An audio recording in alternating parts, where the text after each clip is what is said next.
Alice in Wonderland is a 2010 American Gothic dark fantasy adventure film directed by Tim Burton from a screenplay written by Linda Wolverton and produced by Walt Disney Pictures.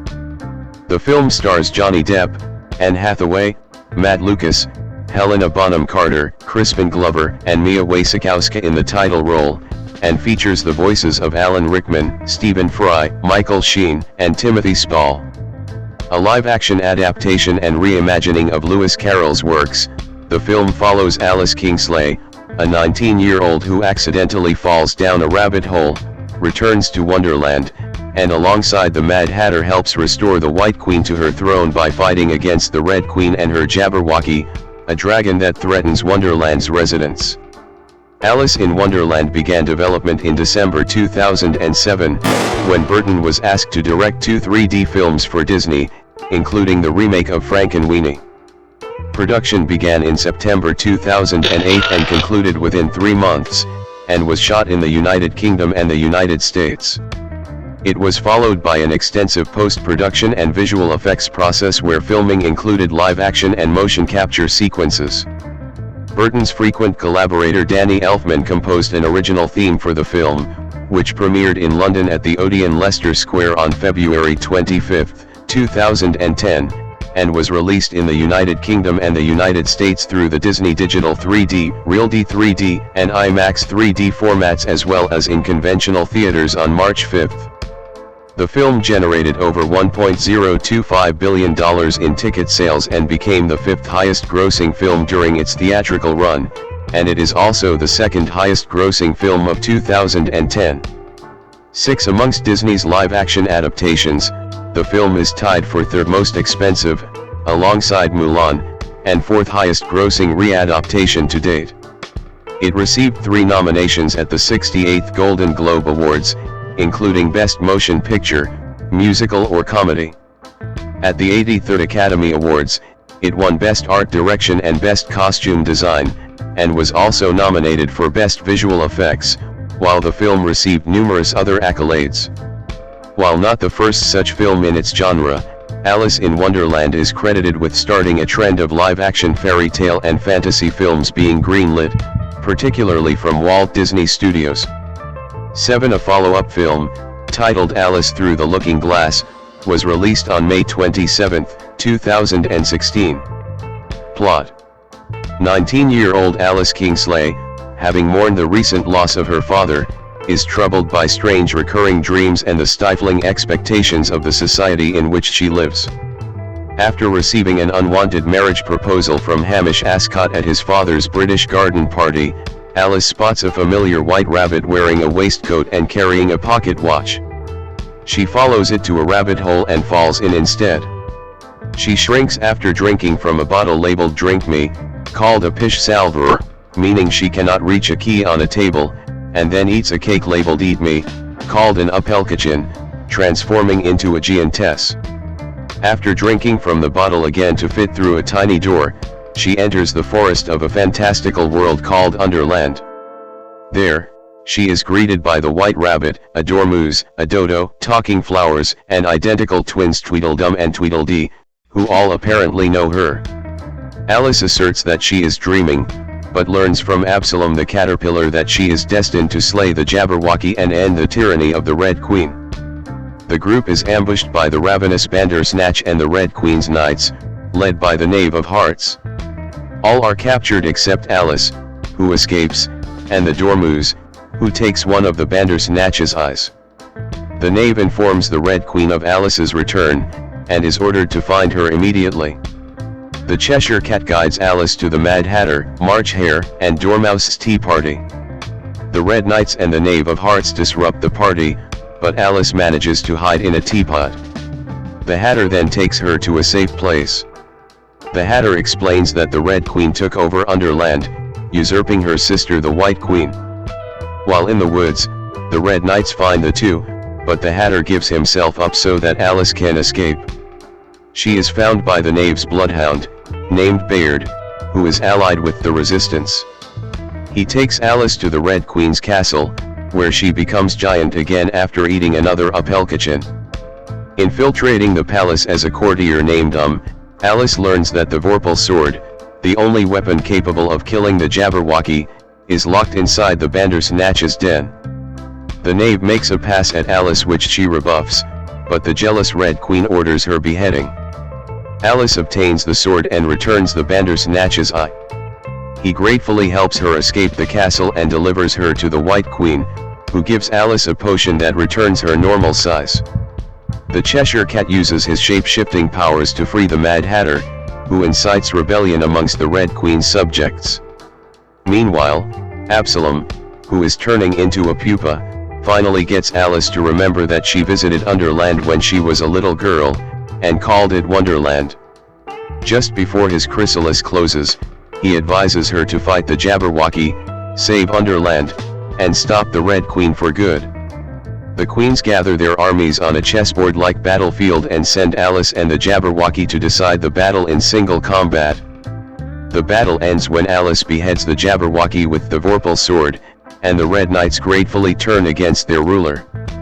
The White Queen banishes her sister and the knave into exile together, then gives Alice a vial of the Jabberwocky's purple blood, which can fulfill one wish. Alice says farewell to her friends, then wishes to return home. Alice awakens and escapes the rabbit hole. When she returns to the gazebo at the garden party, she refuses Hamish's proposal and impresses Lord Ascot with her idea of establishing trade routes to Hong Kong, her father's original idea, inspiring him to take her on as his apprentice. As Alice prepares to set off on a trading ship, Absalom, in his new butterfly form, lands on her shoulder. Cast: Johnny Depp as Terrant Hightop/Mad Hatter. Wasikowska said that the characters both feel like outsiders and feel alone in their separate worlds, and have a special bond and friendship. 9/10. Burton explained that Depp tried to find a grounding to the character, as opposed to just being mad. 11. Burton also said that in a lot of versions it's a very one-note kind of character, and Depp's goal was to try and bring out a human side to the strangeness of the character. 11. The orange hair is an allusion to the mercury poisoning suffered by hatters who used mercury to cure felt. Depp believes that the character was poisoned, and it was coming out through his hair, through his fingernails and eyes. 12. Depp and Burton decided that the Hatter's clothes, skin, hair, personality, and accent would change throughout the film to reflect his emotions. 13. In an interview with Depp, the character was paralleled to a mood ring, as his emotions are very close to the surface. 14. The Hatter is made up of different people and their extreme sides, with a gentle voice much like the character's creator Lewis Carroll, reflecting the lighter personality, and with a Scottish Glaswegian accent, which Depp modeled after Gregor Fisher's Rab C. Nesbitt character, reflecting a darker, more dangerous personality. 15. Illusionary dancer David Elsewhere Bernal doubled for Depp during the Futterwacken sequence near the end of the film. 16. Mia Wasikowska as Alice Kingsleigh. When creating the character, screenwriter Linda Wolverton researched how young women were expected to behave in the Victorian era and then made her the opposite. 17. Wasikowska read Carroll's books as a child and reread them to prepare for her role. She also watched Jan Svankmajer's Alice. She said, "When we were kids, my mum would pop it in the VCR player. We would be disturbed, and wouldn't really understand it, but we couldn't look away because it was too intriguing. So I had kept that feeling about Alice, a kind of haunting feeling." 18. Although facing pressures to conform to society's expectations, Alice grows into a stronger-willed and empowered heroine who chooses her own path. Independent columnist Liz Hoggard praised Alice as a role model for girls, describing the character as stubborn, brave, and non-girly. 1719 Mary Ella Challen portrayed Alice as a 6-year-old girl. 20. Helena Bonham Carter as the Red Queen. Bonham Carter's head was digitally increased to 3 times its original size in the film. Helena Bonham Carter as Irasmith/Red Queen. She is an amalgamation of 2 Carroll characters, the Red Queen and the Queen of Hearts. 8. Her first name is a play on the word irascible because she is easily irritated, obstreperous, impatient, and quick to anger. 21. Bonham Carter's head was digitally increased to 3 times its original size on screen. 22-23 The character hates animals, and chooses to use them as servants and furniture. 24 It is implied that the Red Queen beheaded her former husband, the king.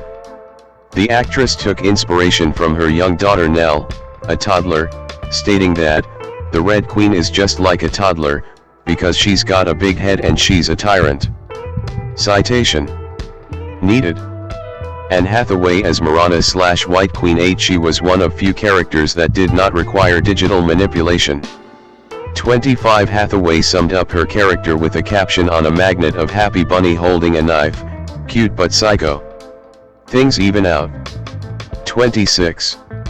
According to Hathaway, she comes from the same gene pool as the Red Queen. She really likes the dark side, but she's so scared of going too far into it that she's made everything appear very light and happy. But she's living in that place out of fear that she won't be able to control herself. 27. Hathaway described her interpretation of the White Queen as a punk rock vegan pacifist, with inspiration drawn from Debbie Harry, Greta Garbo, and the artwork of Dan Flavin. 27 Burton said that the White Queen's appearance was inspired by Nigella Lawson. 28. Crispin Glover as Elizabeth Stane/Knave of Hearts 8 The Knave of Hearts is arrogant and tricky. While he follows the Red Queen's every order, he is the only one capable of calming her dramatic mood swings. Glover said, "The Red Queen has a fair amount of short-tempered reactions to things that people do, and so the Knave has to be quite diplomatic." The Red Queen believes that the Knave of Hearts is her lover, but this proves to be false. Matt Lucas as Tweedledee/Tweedledum, Burton commented on the mixture of animation and Lucas, saying that it's a weird mixture of things which gives his characters the disturbing quality that they so richly deserve. 29. The characters are portrayed through a combination of CGI and live action, with Lucas's face digitally composite to a full animated body. While performing the character, Lucas had to wear a teardrop-shaped motion capture suit and walk on stilts. In order to play both characters, Lucas was doubled by Ethan Coen. Frances de la Tour as Imogen, Alice's aunt. 30 She is suffering from severe delusions and is constantly awaiting her fictional fiancé whom she believes to be a prince. Leo Bill as Hamish Ascot, Alice's would-be fiancé. 30. Martin Xokas makes a cameo appearance as Alice's deceased father in the film's opening scene and Alice's mother is played by Lindsay Duncan. Lord and Lady Ascot are played by Tim Pigott-Smith and Geraldine James, respectively. Eleanor Tomlinson and Eleanor Jex play the Chataway sisters, Fiona and Faith, who bear a strong resemblance to Tweedledum and Tweedledee. Gemma Powell appears briefly as Alice's sister Margaret while Margaret's unfaithful husband Lowell is played by John Hopkins. Voice cast: Michael Sheen as Nivens McTwisp/White Rabbit 831 Sheen said the character is such an iconic character that he didn't feel like he should break the mold too much. 32. Burton said the quality he wanted most in his clock-watching bunny was a twitchiness, also commenting that in any incarnation of the White Rabbit through the years, there's that sort of nervousness of a rabbit. 32. Alan Rickman as Absalom the Caterpillar 8 Rickman was originally going to have his face composite onto the animated caterpillar. He was filmed recording his voice in the studio, but the idea was eventually scrapped. The animators did, however, try to give Absalom's face characteristics similar to Rickman's. 23. Stephen Fry as Cheshire 833 Burton stated that the character had a creepy quality in addition to tapping into his own hatred of cats. 34 The role was intended to be played by Michael Sheen but he changed his role to the White Rabbit due to scheduling conflicts. Barbara Windsor as Malamkin the Dormouse 8 Burton said that he sought after Windsor for the role because he was a fan of her character in the TV show EastEnders. Her voice sealed the deal for her role as the character. 35. Timothy Spall as Bayard Hamar/Bloodhound. Although Bayard does not appear in the book, a similar character named the Puppy is likely the inspiration for the character. Paul Whitehouse as Thackeray Earwicket/March Hare 8 Burton stated that because Whitehouse is a great comedic actor, a lot of his lines came from improvisation. 36. Michael Gough as William the Dodo. 8 Burton said that Gough was the first person he thought of for the role of William because he has a full life quality to his voice. 37 The character only speaks 3 lines, that Gough recorded in a day. This would be Gough's final acting role. He died a year after its release, aged 94. Gough had previously portrayed the March Hare in the 1966 TV play of the book. Christopher Lee as the Jabberwocky. While it only had 2 lines, Burton said that he felt Lee to be a good match for the iconic character because he is an iconic guy. 38 For the character, Lee had originally tried to make his voice burble, as described in the poem Jabberwocky. However, Burton convinced him to use his actual voice, as he found it more intimidating and aggressive. Imelda Stanton as the Talking Flowers. Though there are many flowers that appear around Wonderland, only one of them speaks and one of them is clearly a caricature of Stanton. 39 Stanton only speaks 3 lines that are heard very briefly at the beginning of the film. Jim Carter as the Executioner. The Executioner only speaks 1 line and appears extremely briefly, though Carter also voiced several other servants to the Red Queen. Frank Welker provided additional voices and vocal effects, including roars of the Jabberwocky and Bandersnatch, squawks for the Jub Jub bird, and Bayard's barking. 39 Rickman, Windsor, Fry, Gough, Lee, Stanton, and Carter each took only a day to record their dialogue.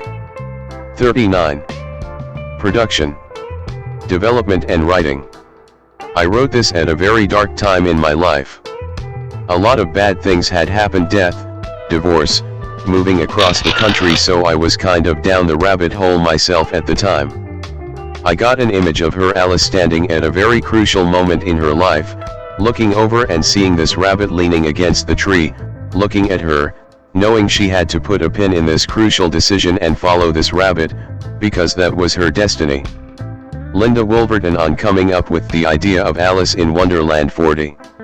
Development on Alice in Wonderland began in 2006. 41 When Joe Roth, Jennifer, and Suzanne Todd approached Linda Wolverton for ideas for a large fantasy movie. 42 Wolverton proposed them a concept of grown-up Alice, from Lewis Carroll's 1865 novel Alice's Adventures in Wonderland and its 1871 sequel Through the Looking Glass, Returning to Wonderland, which she had in her head for a while.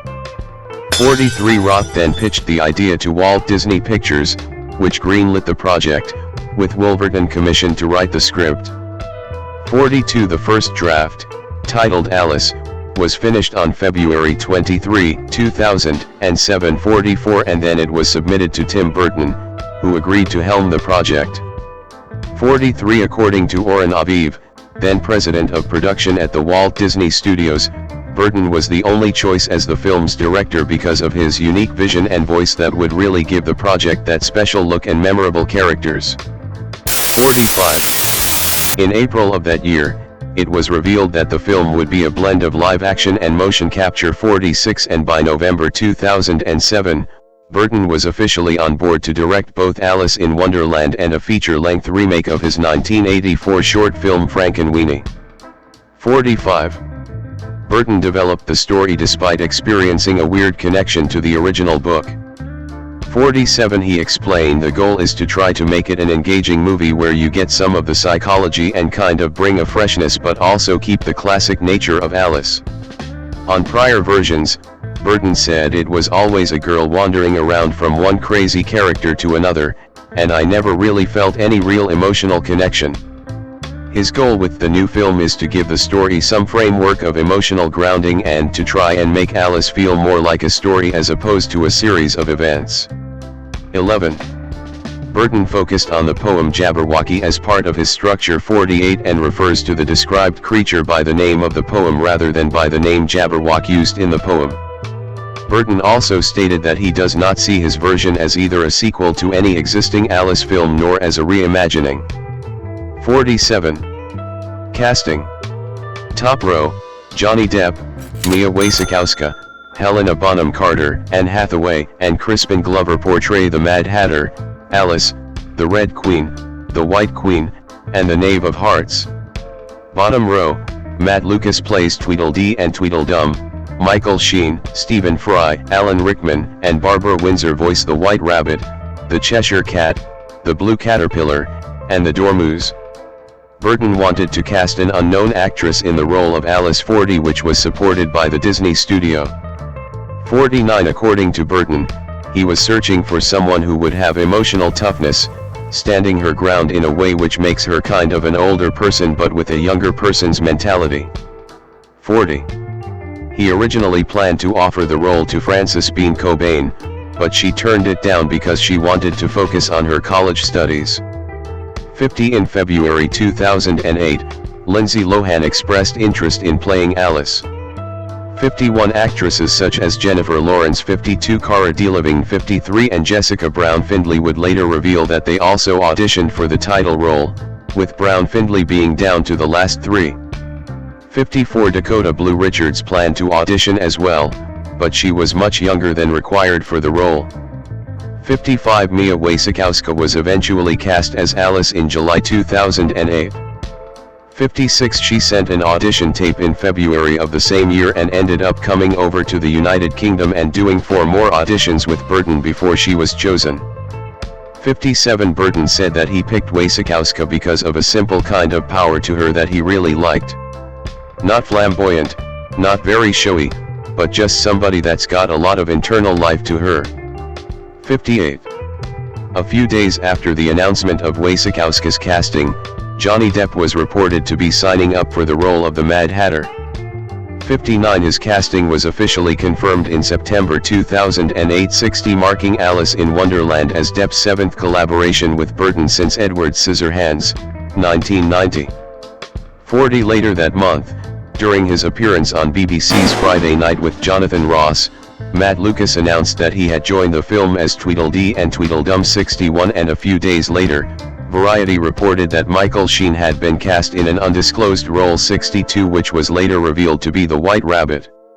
63. Tim Pigott-Smith, Geraldine James, and Francis de la Tour were also confirmed to appear in the film in then unnamed roles. 64. By October 2008, Helena Bonham Carter and Anne Hathaway were cast as the Red and White Queens, respectively. 65. Like Depp, Bonham Carter had been Burton's frequent collaborator and had previously worked on 5 of his films. 66. She was also Burton's first choice for the Red Queen, with his early sketches of the character made specifically with Bonham Carter in mind. 67. Bonham Carter, who was then Burton's domestic partner, recalled that after he formally asked her to come to a meeting at his office, she thought Burton was going to propose marriage to her until he showed one of his character sketches and offered her the role. 68. Before Burton was attached to the project. 69. Hathaway, who had previously starred in The Princess Diaries, 2001, was approached by Disney to portray Alice, but she refused as she was more interested in playing the White Queen. 70. After Burton came on board, he considered another actress for the role, but she was unavailable due to scheduling conflicts, and the studio suggested Hathaway instead. 69. Later that month, Crispin Glover was set to portray the Knave of Hearts. 71. With Alan Rickman and Eleanor Tomlinson announced to play the Blue Caterpillar and Fiona Chataway, respectively, while Christopher Lee was cast in undisclosed role. 72. Which was later revealed to be the Jabberwocky. 73. Filming and visual effects. Anthony House in South Cornwall, England, which served as Lord Ascot's estate in the film. This film was originally set to be released on March 19, 2010, but was moved up to March 5, 2010. 74. Principal photography was scheduled for May 2008, but did not begin until September and concluded in 3 months. 45. 75 scenes set in the Victorian era were shot at Torpoint and Plymouth from September 1 to October 14. 250 local extras were chosen in early August. Locations included Anthony House in Torpoint, Charlestown, Cornwall, and the Barbican. 76-77. However, no footage from the Barbican was used. Motion capture filming began in early October at Sony Pictures Studios in Culver City, California, though the footage was later discarded. 78-79-80 filming also took place at Culver Studios. 81 Burton said that he used a combination of live action and animation, without motion capture. 82 He also noted that this was the first time he had filmed on a green screen. 82 Filming of the green screen portions, comprising 90% of the film, was completed after only 40 days. 40 Many of the cast and crew felt nauseated as a result of the long hours surrounded by green, and Burton had lavender lenses fitted into his glasses to counteract the effect.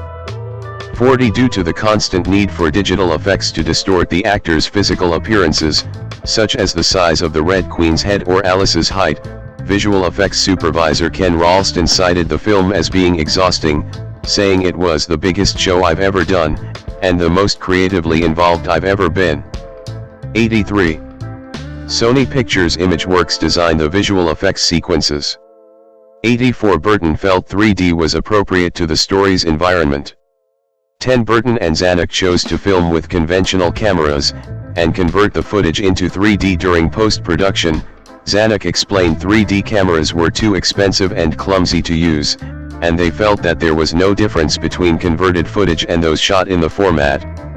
85 James Cameron, who released his 3D film Avatar in December 2009, criticized the choice, stating, "It doesn't make any sense to shoot in 2D and convert to 3D." 86. Music. Main articles: Alice in Wonderland, film score, and Almost Alice. Danny Elfman composed the musical score for Alice in Wonderland, after regularly scoring for Burton's films. 87 Elfman did not want to use period music and instead blended orchestral, classical, and pop music, to highlight the internal score, and had used symphony orchestration for the visual style of Burton, incorporating the same methods by Eric Wolfgang Korngold, Max Steiner, Franz Waxman, and Bernard Herrmann. 88 The score album was released by Walt Disney Records on March 2, 2010 89 and debuted at number 89 on the Billboard Top 200 Albums chart. 90. A concept album titled Almost Alice is a collection of various artists' music inspired by the film.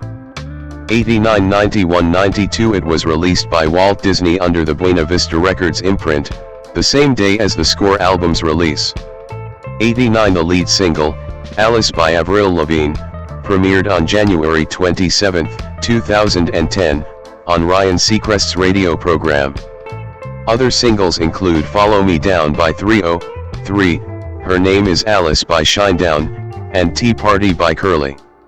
93. Marketing. Promotions.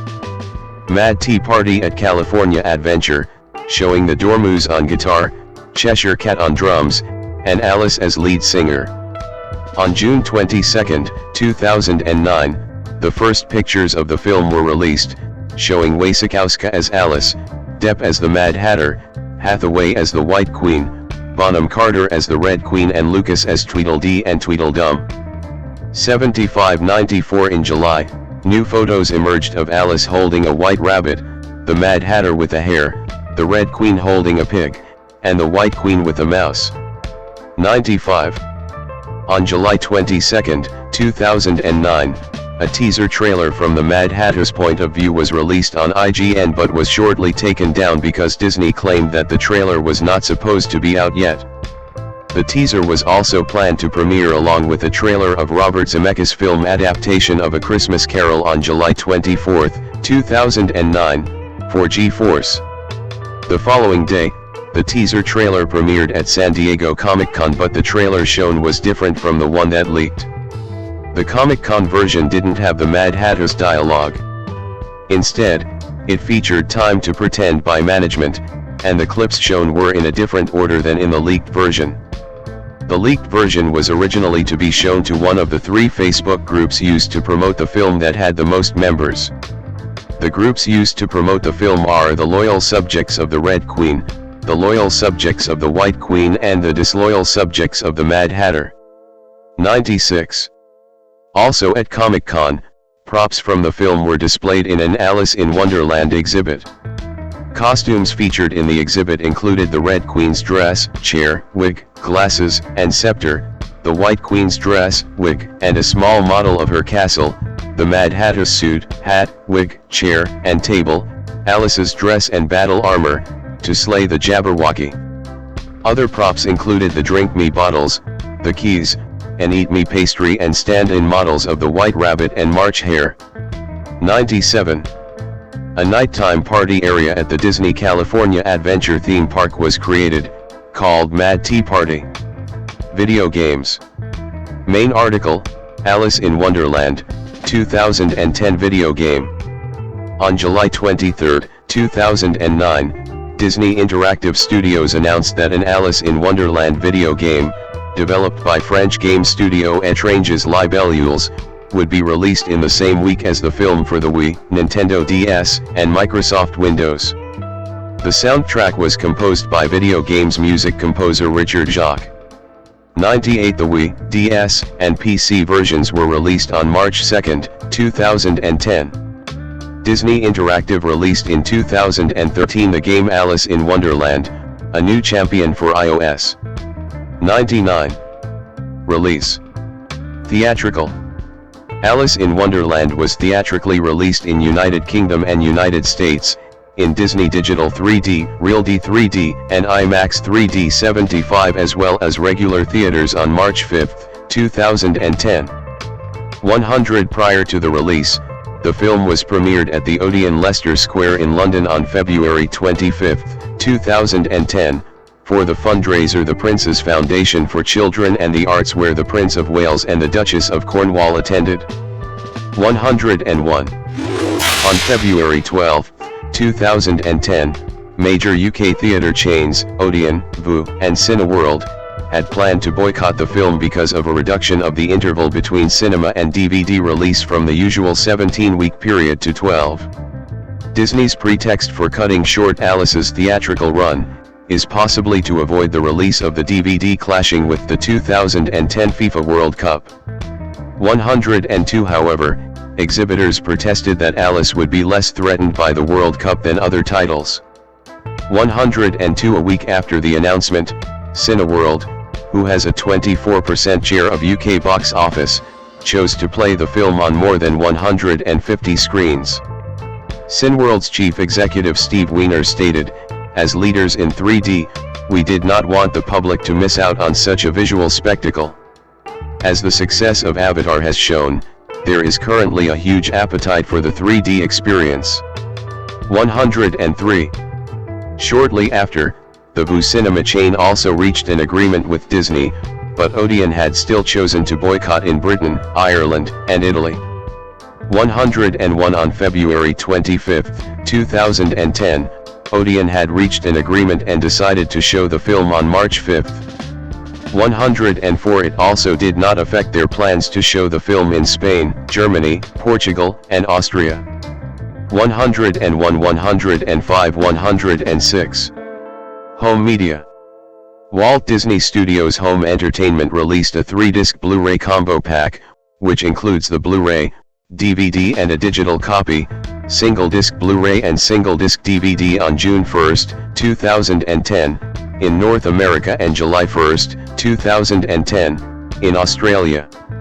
107 The DVD release includes 3 short features about the making of the film, focusing on Burton's vision for Wonderland and the characters of Alice and the Mad Hatter. The Blu-ray version has 9 additional featurettes centered on additional characters, visual effects, and other aspects of the film's production. 108 In some confusion, a small number of copies were put on shelves a week before schedule in smaller stores, but were quickly removed, although a handful of copies were confirmed purchased ahead of schedule. In its first week of release, June 1 to 6, 2010, it sold 2,095,878 DVD units, equivalent to $35,441,297, and topped the DVD sales chart for 2 continuous weeks. By May 22, 2011, it had sold 4,313,680 units, $76,413,043. It failed to crack the 2010 Top 10 DVDs list in terms of units sold, but reached 10th place on that chart in terms of sales revenue. 110. Reception. Box office. Alice in Wonderland grossed $334.1 million in North America and $691.2 million in other territories for a worldwide total of $1.025 billion against a budget of $200 million. 112 worldwide, it is the second highest grossing film of 2010. 113 it is the third highest grossing film starring Johnny Depp. 114 the highest grossing film directed by Tim Burton. 115 and the second highest grossing film of Anne Hathaway. It is also the 50th highest grossing film ever made. Subject to regular change. Additionally, it is the second highest grossing children's book adaptation, worldwide, as well as in North America and outside North America separately. 116. On its first weekend, the film made $220.1 million worldwide, marking the second largest opening ever for a movie not released during the summer or the holiday period, behind The Hunger Games, the fourth largest for a Disney-distributed film and the fourth largest among 2010 films. 117 it dominated for 3 consecutive weekends at the worldwide box office. 118, 119, 120, 121 on May 26, 2010, its 85th day of release, it became the 6th film ever to surpass the $1 billion mark and the second film that had been released by Walt Disney Studios that did so. 122, 123. In North America, Alice in Wonderland is the 44th highest grossing film out of the top 100 when adjusted for inflation. It is also the second highest grossing film of 2010, behind Toy Story 3. 124 the second highest grossing film starring Johnny Depp. 114 and the highest grossing film directed by Tim Burton. 115 the film opened on March 5, 2010, on approximately 7,400 screens at 3,728 theaters with $40.8 million during its first day, $3.9 million of which came from midnight showings. 125 ranking number 1 and setting a new March opening day record. 126 Alice earned $116.1 million on its opening weekend, breaking the record for the largest opening weekend in March, previously held by 127 the record for the largest opening weekend during springtime, previously held by Fast and Furious, the largest opening weekend for a non-sequel, previously held by Spider-Man, 128 and the highest one for the non-holiday, non-summer period. However, all of these records were broken by The Hunger Games, $152.5 million, in March 2012. 129 130 Alice made the 17th highest grossing opening weekend ever. 131 and the 5th largest among 3D films. 132 opening weekend grosses originating from 3D showings were $81.3 million, 70% of total weekend gross. This broke the record for the largest opening weekend 3D grosses 134, but it was later topped by The Avengers, $108 million. 135 it had the largest weekend per theater average of 2010, $31,143 per theater, and the largest for a PG-rated film. 136 it broke the IMAX opening weekend record 137 by earning $12.2 million on 188 IMAX screens, with an average of $64,197 per site. The record was first overtaken by Deathly Hallows, Part 2, $15.2 million. 134 additionally, it had the biggest opening weekend for a film starring Tim Burton, smashing the previous record held by Planet of the Apes. 137 Alice remained in first place for 3 consecutive weekends at the North American box office. 138 139 Alice closed in theaters on July 8, 2010, with $334.2 million.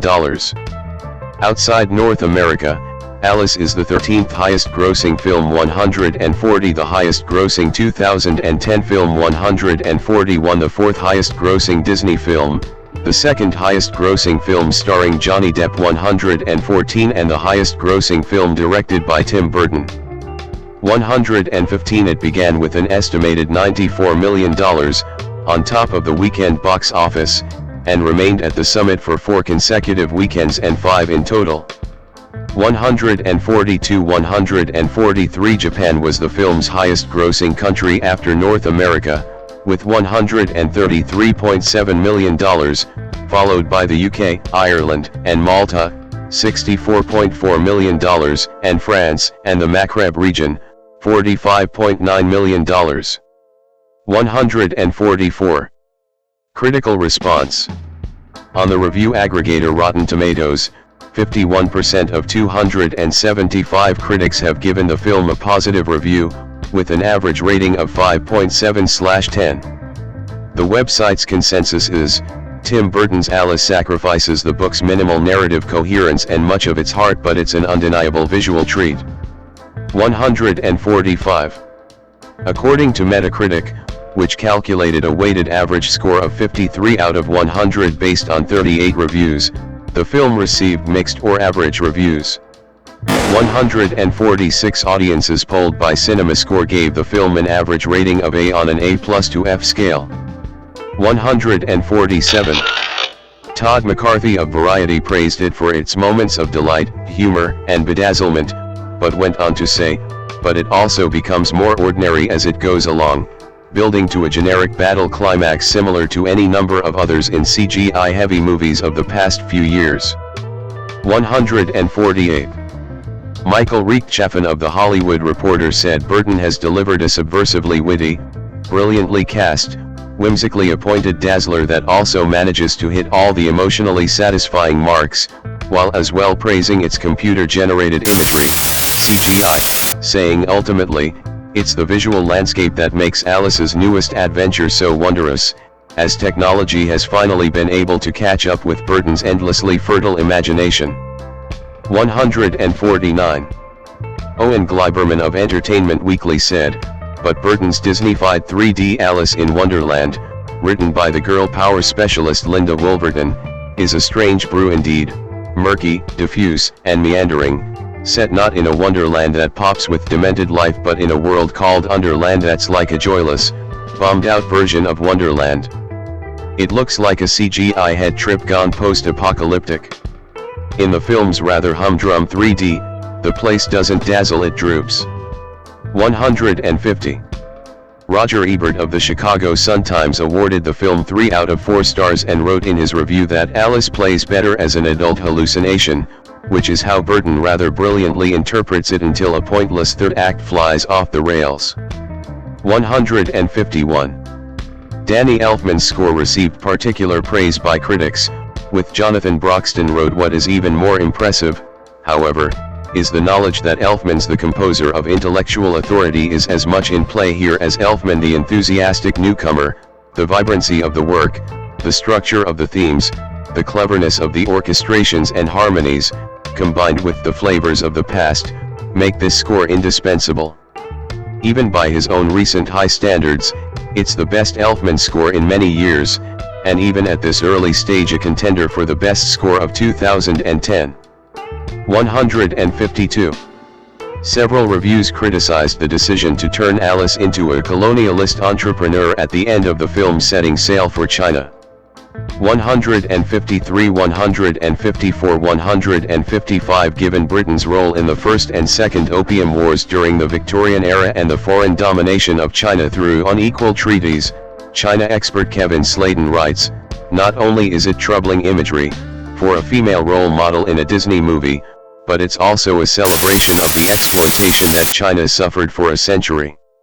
156. Game developer American McGee, best known for creating Alice and Alice, Madness Returns, was asked in a 2011 interview about Tim Burton's interpretation of the title character since both versions share a similar dark and twisted tone of Wonderland. McGee praised the film's visuals and audio but criticized the lack of screen time Alice had compared to the other characters. He felt Alice did not have any purpose in the story and that she was merely used as a tool. 157. Accolades. Main article, list of accolades received by Alice in Wonderland, 2010 film. At the 83rd Academy Awards, the film received 3 nominations, Best Art Direction, Best Costume Design and Best Visual Effects, and won the former 2. 158. At the 64th British Academy Film Awards, the film received 5 nominations and won 2 awards for Best Costume Design and Best Makeup and Hair. 159. The film received 3 nominations at the 68th Golden Globe Awards, including Best Motion Picture, Musical or Comedy and Best Actor, Motion Picture Musical or Comedy for Johnny Depp, but did not win any. 160. It further received nominations for 5 Satellite Awards and Saturn Awards each, winning 2 of them, 161 4 Critics' Choice Movie Awards, winning 2, and a Grammy Award nomination. Legacy. Following its release, the film drove about $1.6 billion in retail sales for Disney, including home video and merchandise sales. 162. After the release and success of the movie, Walt Disney Pictures has announced the development of several live-action adaptations of their animated classic series. 163, 164, 165, 166, 167, 168, 169. Walt Disney Theatrical was in early talks with Burton and screenwriter Linda Wolverton, who had previously written stage adaptations of The Lion King, Beauty and the Beast, Aida, and Lestat, to develop the property as a Broadway musical set to premiere in London. 170. Rob Ashford was attached to direct and choreograph. 171, 172, 173. As of 2013, no further developments had been made. 174. Sequel. Main article, Alice Through the Looking Glass, 2016 film. A sequel, Alice Through the Looking Glass, was released on May 27, 2016, directed by James Bobin. Linda Wolverton returned to write a screenplay. Mia Wasikowska, Johnny Depp, and Helena Bonham Carter reprised the roles in the film, with the addition of Rhys Ifans and Sacha Baron Cohen. John Christopher Depp II, born June 9, 1963, is an American actor and musician. He is the recipient of multiple accolades, including a Golden Globe Award and a Screen Actors Guild Award, as well as nominations for 3 Academy Awards and 2 British Academy Film Awards. His films, in which he has often played eccentric characters, have grossed over $10.8 billion worldwide. 4. Depp began his career as a musician, performing in several amateur rock bands before making his feature film debut in the horror film A Nightmare on Elm Street, 1984.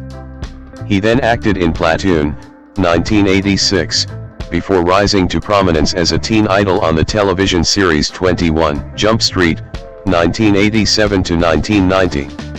Depp portrayed lead roles in Arizona Dream, 1993, What's Eating Gilbert Grape, 1993, Benny and June, 1993, Dead Man, 1995, Donnie Brasco, 1997, Fear and Loathing in Las Vegas, 1998, The Ninth Gate, 1999, Chocolate, 2000, and Blow, 2001.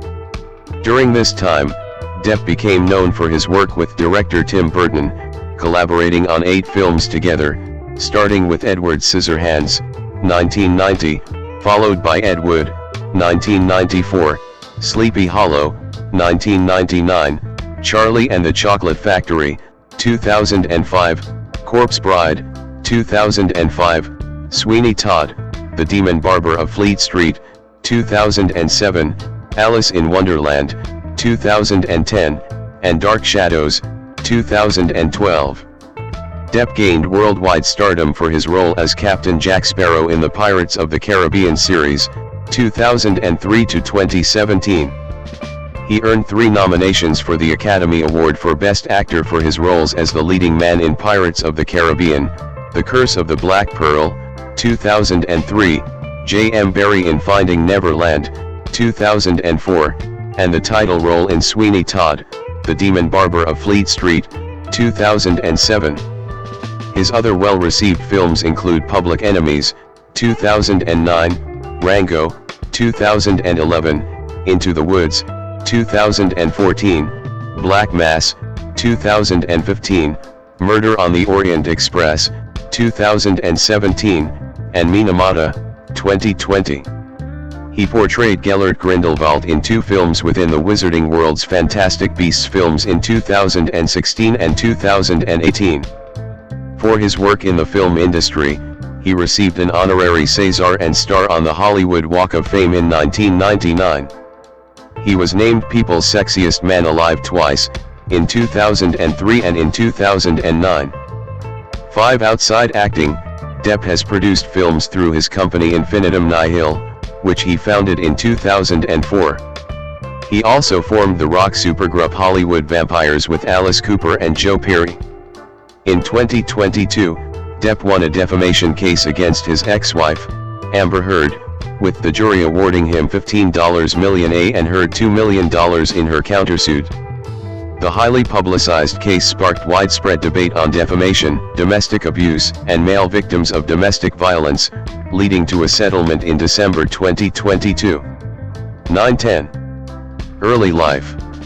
Depp was born on June 9, 1963, in Owensboro, Kentucky. 11-12-13, the youngest of 4 children of waitress Betty Sue Depp, née Wells, later Palmer, 14, and civil engineer John Christopher Depp. 15-16, Depp's family moved frequently during his childhood, eventually settling in Miramar, Florida, in 1970. 17, his parents divorced in 1978 when he was 15. 17-18, and his mother later married Robert Palmer, whom Depp has called an inspiration. 1920. Depp's mother gave him a guitar when he was 12, and he began playing in various bands. 17, he dropped out of Miramar High School at 16 in 1979 to become a rock musician. He attempted to go back to school 2 weeks later, but the principal told him to follow his dream of being a musician.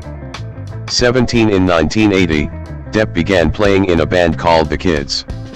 After modest local success in Florida, the band moved to Los Angeles in pursuit of a record deal, changing its name to Six Gun Method.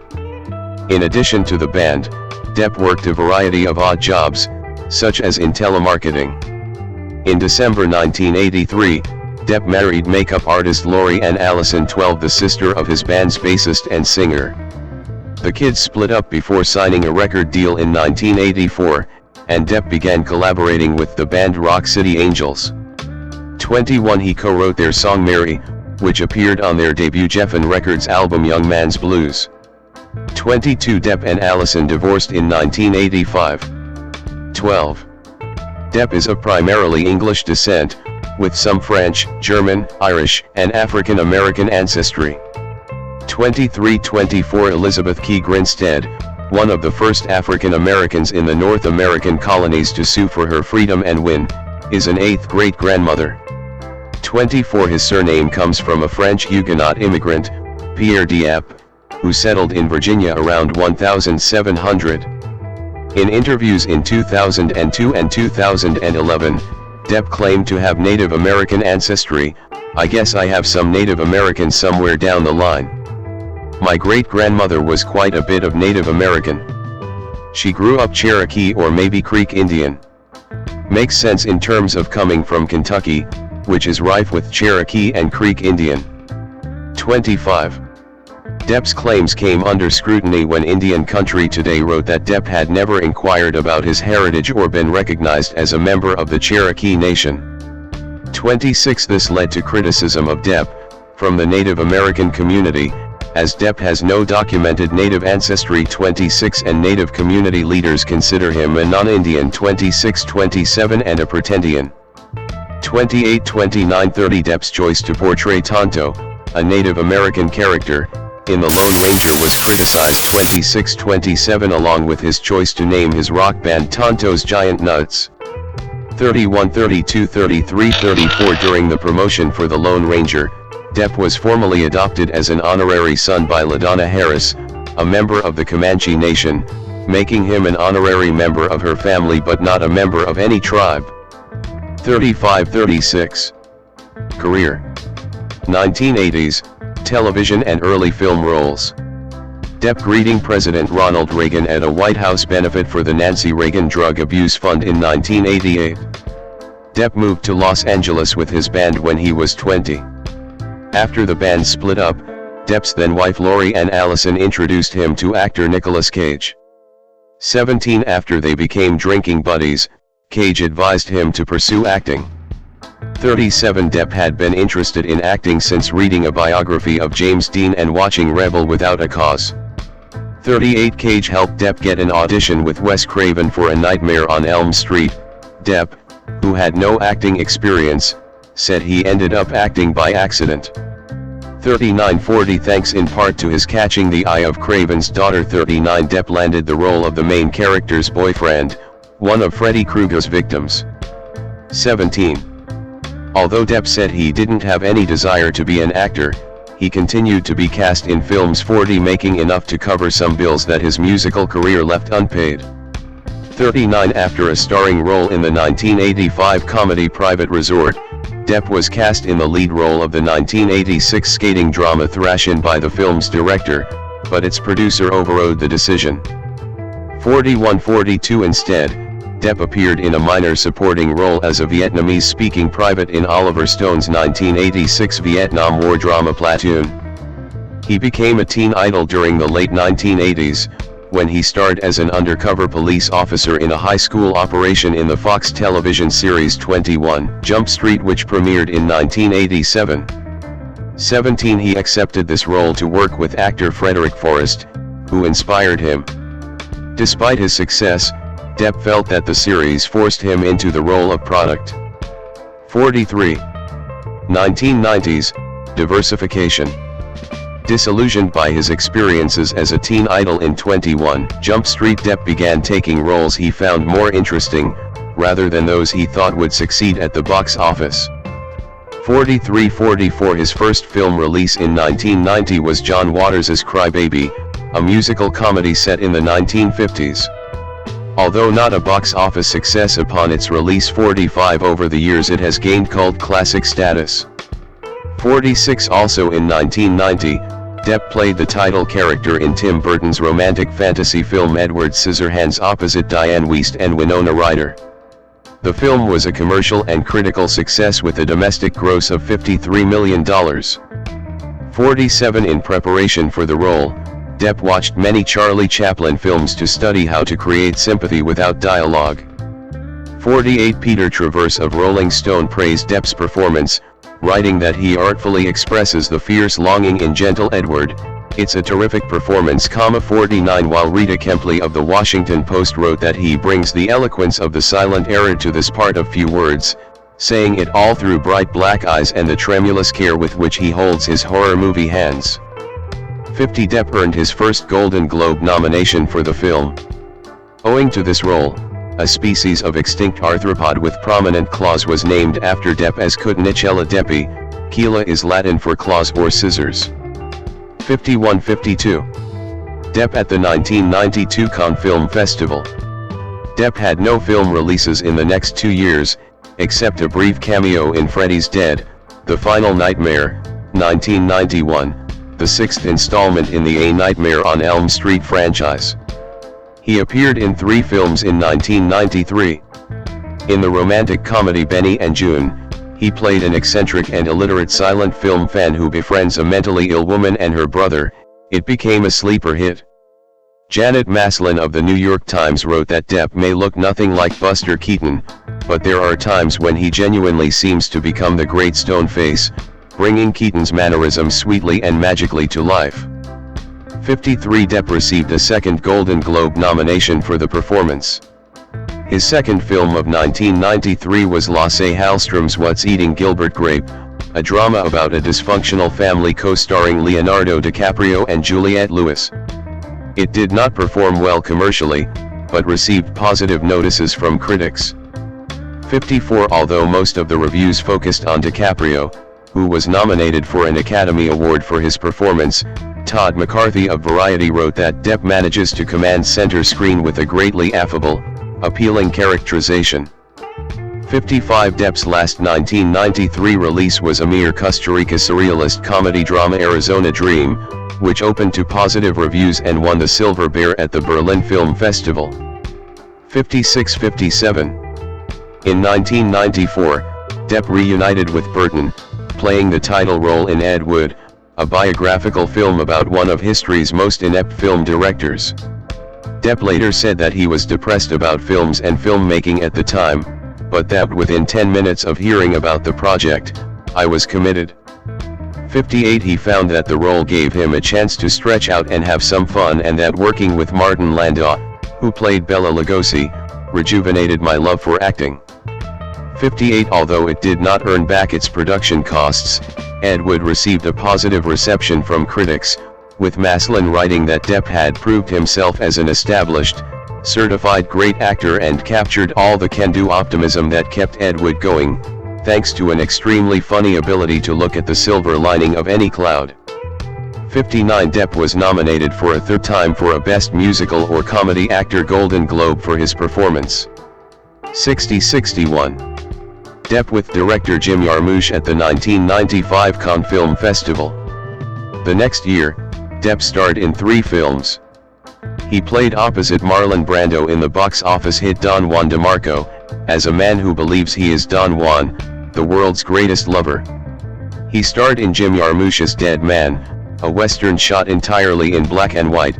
It was not a commercial success and had mixed critical reviews.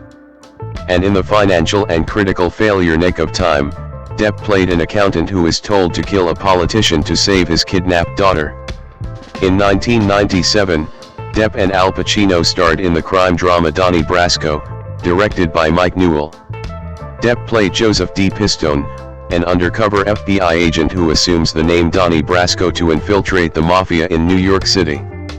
To prepare, Depp spent time with Pistone, on whose memoirs the film was based. Donnie Brasco was a commercial and critical success, and is considered one of Depp's finest performances. 62-63. Also in 1997, Depp debuted as a director and screenwriter with The Brave.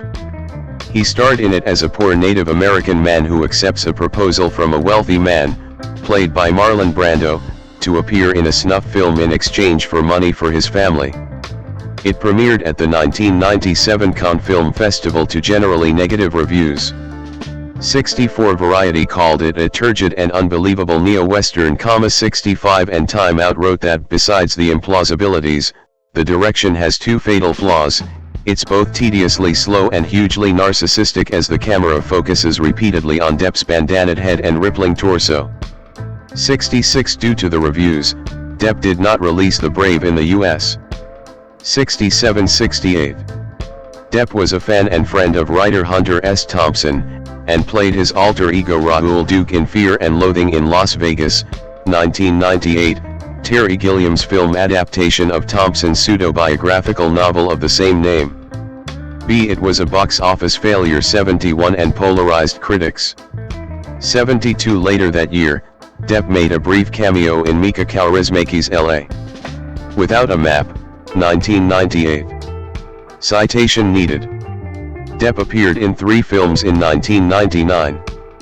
The first was the sci-fi thriller The Astronaut's Wife, co-starring Charlize Theron, which was not a commercial or critical success. The second, The Ninth Gate, starred Depp as a seller of old books who becomes entangled in a mystery. It was moderately more successful with audiences but received mixed reviews. The third was Burton's adaptation of The Legend of Sleepy Hollow, where Depp played Ichabod Crane opposite Christina Ricci and Christopher Walken. For his performance, Depp took inspiration from Angela Lansbury, Roddy McDowall, and Basil Rathbone, saying he always thought of Ichabod as a very delicate, fragile person who was maybe a little too in touch with his feminine side, like a frightened little girl. 73-74 Sleepy Hollow was a commercial and critical success. 75. 2000s, worldwide recognition. Depp's first film release of the new millennium was British-French drama The Man Who Cried, 2000, directed by Sally Potter and starring him as Aroma Horseman opposite Christina Ricci, Cate Blanchett, and John Turturro. It was not a critical success. Depp also had a supporting role in Julian Schnabel's critically acclaimed Before Night Falls, 2000. His final film of 2000 was Hallström's critically and commercially successful Chocolate, in which he played a Roma man and the love interest of the main character, Juliette Binoche. Depp's next roles were both based on historical persons. In Blow, 2001, he starred as cocaine smuggler George Jung, who was part of the Medellin cartel in the 1980s. The film underperformed at the box office 76 and received mixed reviews. 77-78 In the comic book adaptation From Hell, 2001, Depp portrayed Inspector Frederick Abeline, who investigated the Jack the Ripper murders in the 1880s London. The film also received mixed reviews 79 but was a moderate commercial success. 80. Depp in costume as Captain Jack Sparrow. He is pictured here on the set of Pirates of the Caribbean, Dead Men Tell No Tales in 2015. In 2003, Depp starred in the Walt Disney Pictures adventure film Pirates of the Caribbean, The Curse of the Black Pearl, which was a major box office success. 44 He earned widespread acclaim for his comic performance as pirate Captain Jack Sparrow, and received Academy Award, Golden Globe, and BAFTA nominations and won a Screen Actors Guild Award for Best Actor as well as an MTV Movie Award.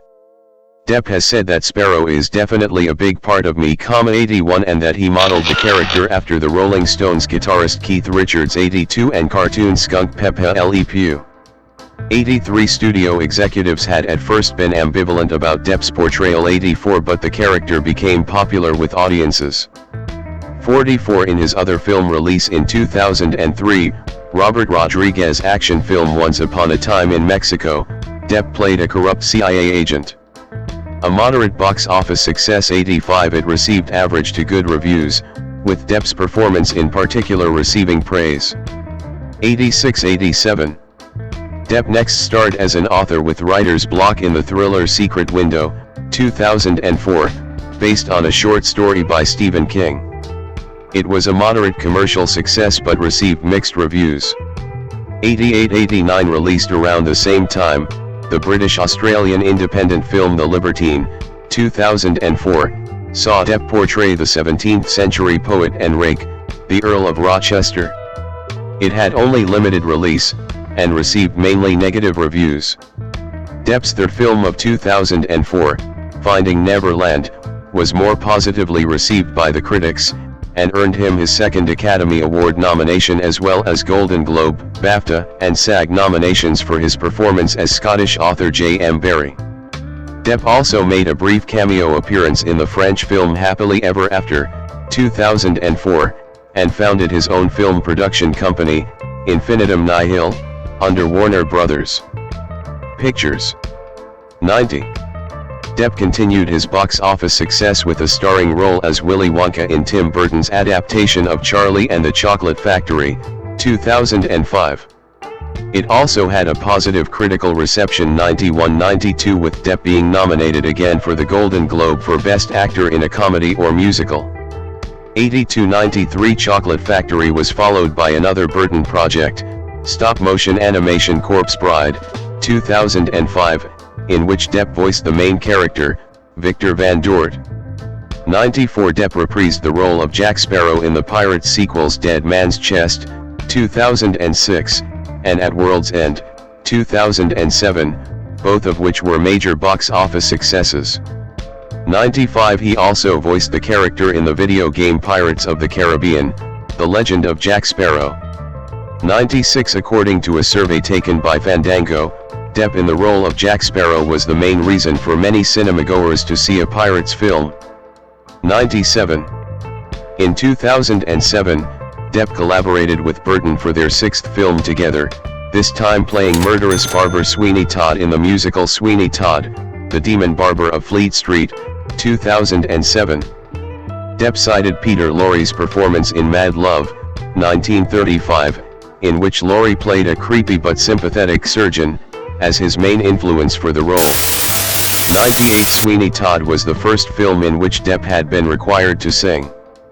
Instead of hiring a qualified vocal coach, he prepared for the role by recording demos with his old bandmate Bruce Witkin. The film was a commercial and critical success. Entertainment Weekly's Chris Nashawati stated that, Depp's soaring voice makes you wonder what other tricks he's been hiding. Watching Depp's barber wield his razors, it's hard not to be reminded of Edward Scissorhands frantically shaping hedges into animal topiaries 18 years ago, and all of the twisted beauty we would have missed out on had Burton and Depp never met.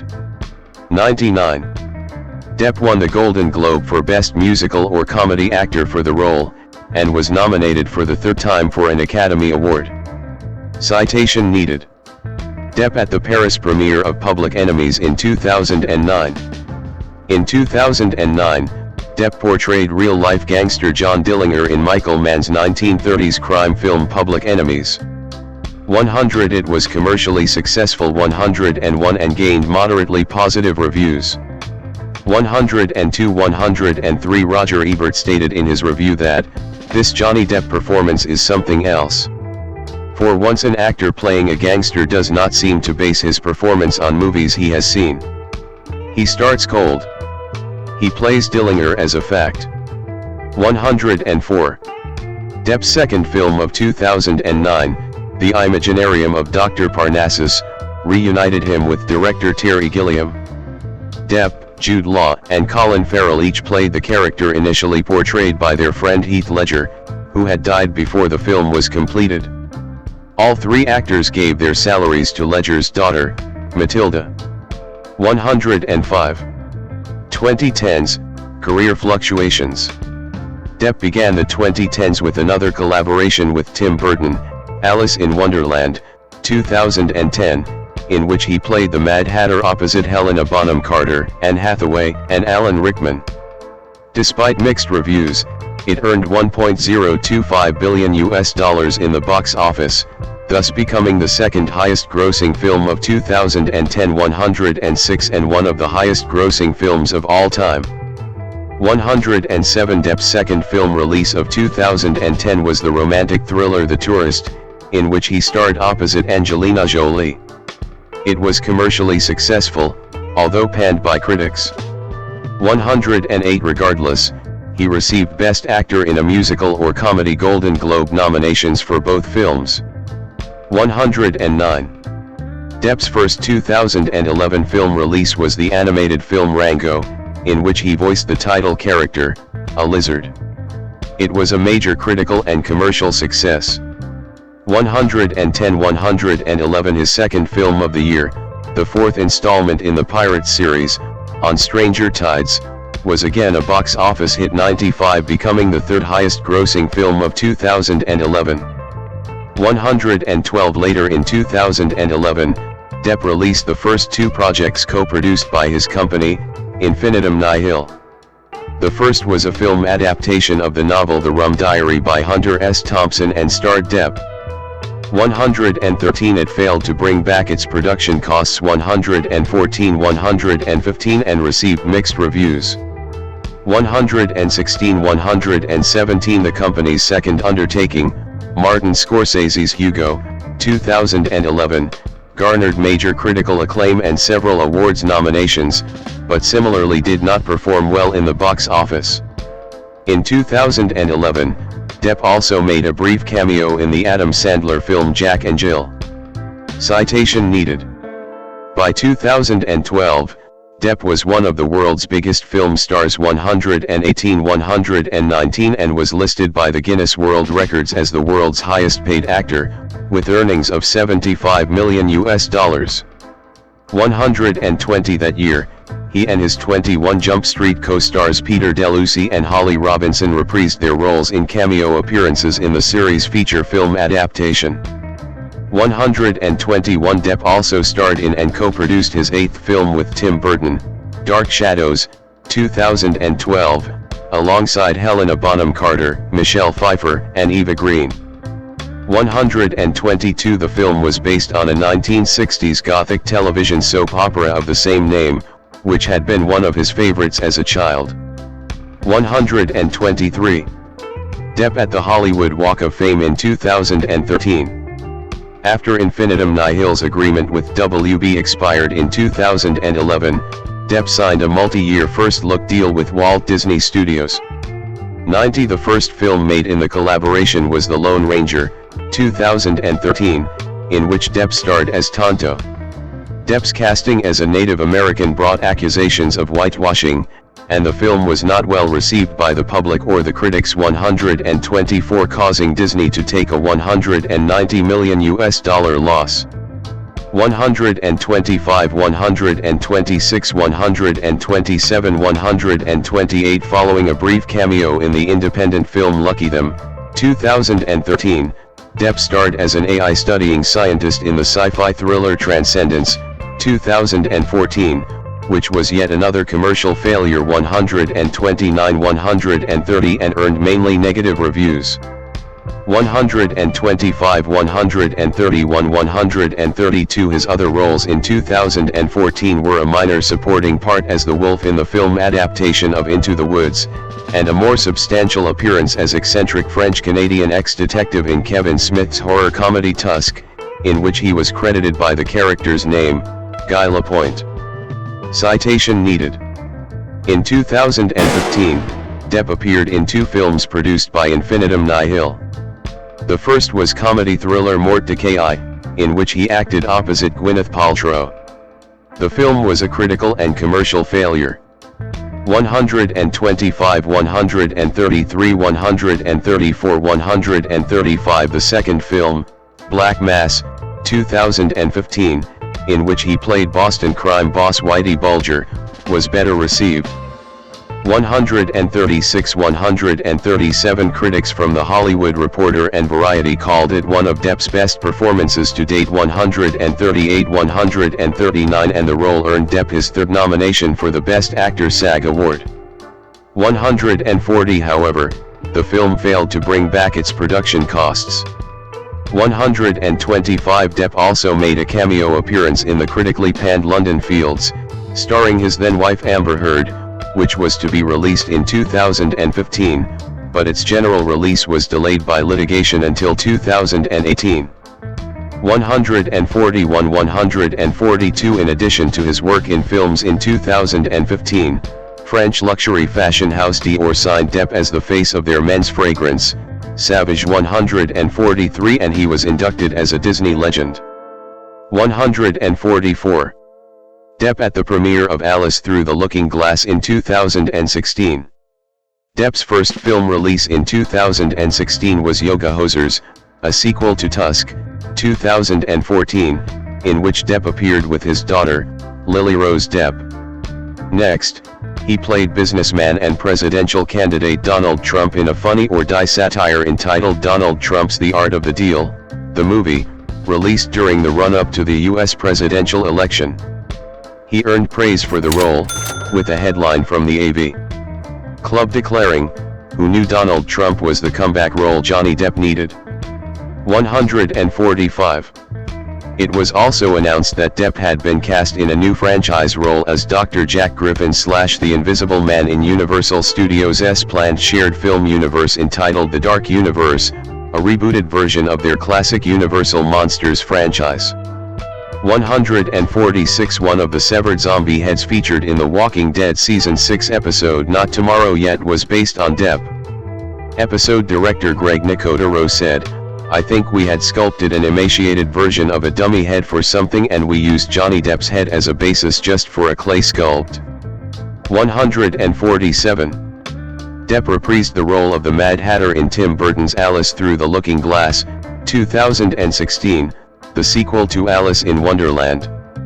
In contrast to the first film's success, the sequel lost Disney approximately $70 million. 148, 125. Depp had also been secretly cast to play Dark Wizard Gellert Grindelwald in a cameo appearance in Fantastic Beasts and Where to Find Them, 2016, the first installment of the Fantastic Beasts franchise. His name was not mentioned in the promotional materials and his cameo was only revealed at the end of the film. 149-150. In 2017, Depp appeared alongside other actors and filmmakers in The Black Gondola, a short film made by a terminally ill teenager through the non-profit Make a Film Foundation. 151, 152, 153. He also reprised his role as Captain Jack Sparrow in the fifth installment of the Pirates series, Dead Men Tell No Tales, 2017. In the US, it did not perform as well as previous installments. 154, 155. However, the film had a good box office return internationally, especially in China, Japan, and Russia.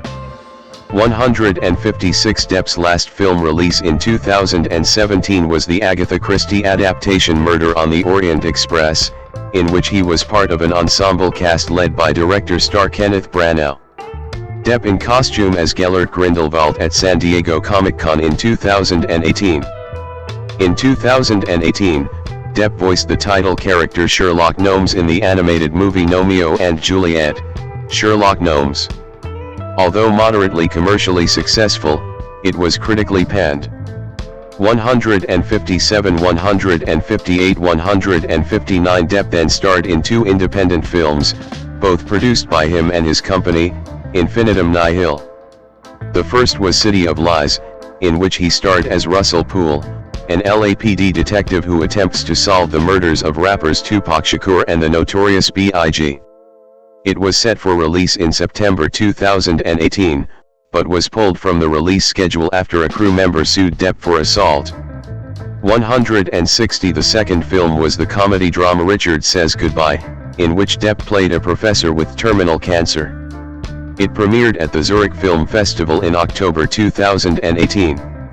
161. Depp's last film release of 2018 was Fantastic Beasts: The Crimes of Grindelwald, in which he reprised his role as Grindelwald.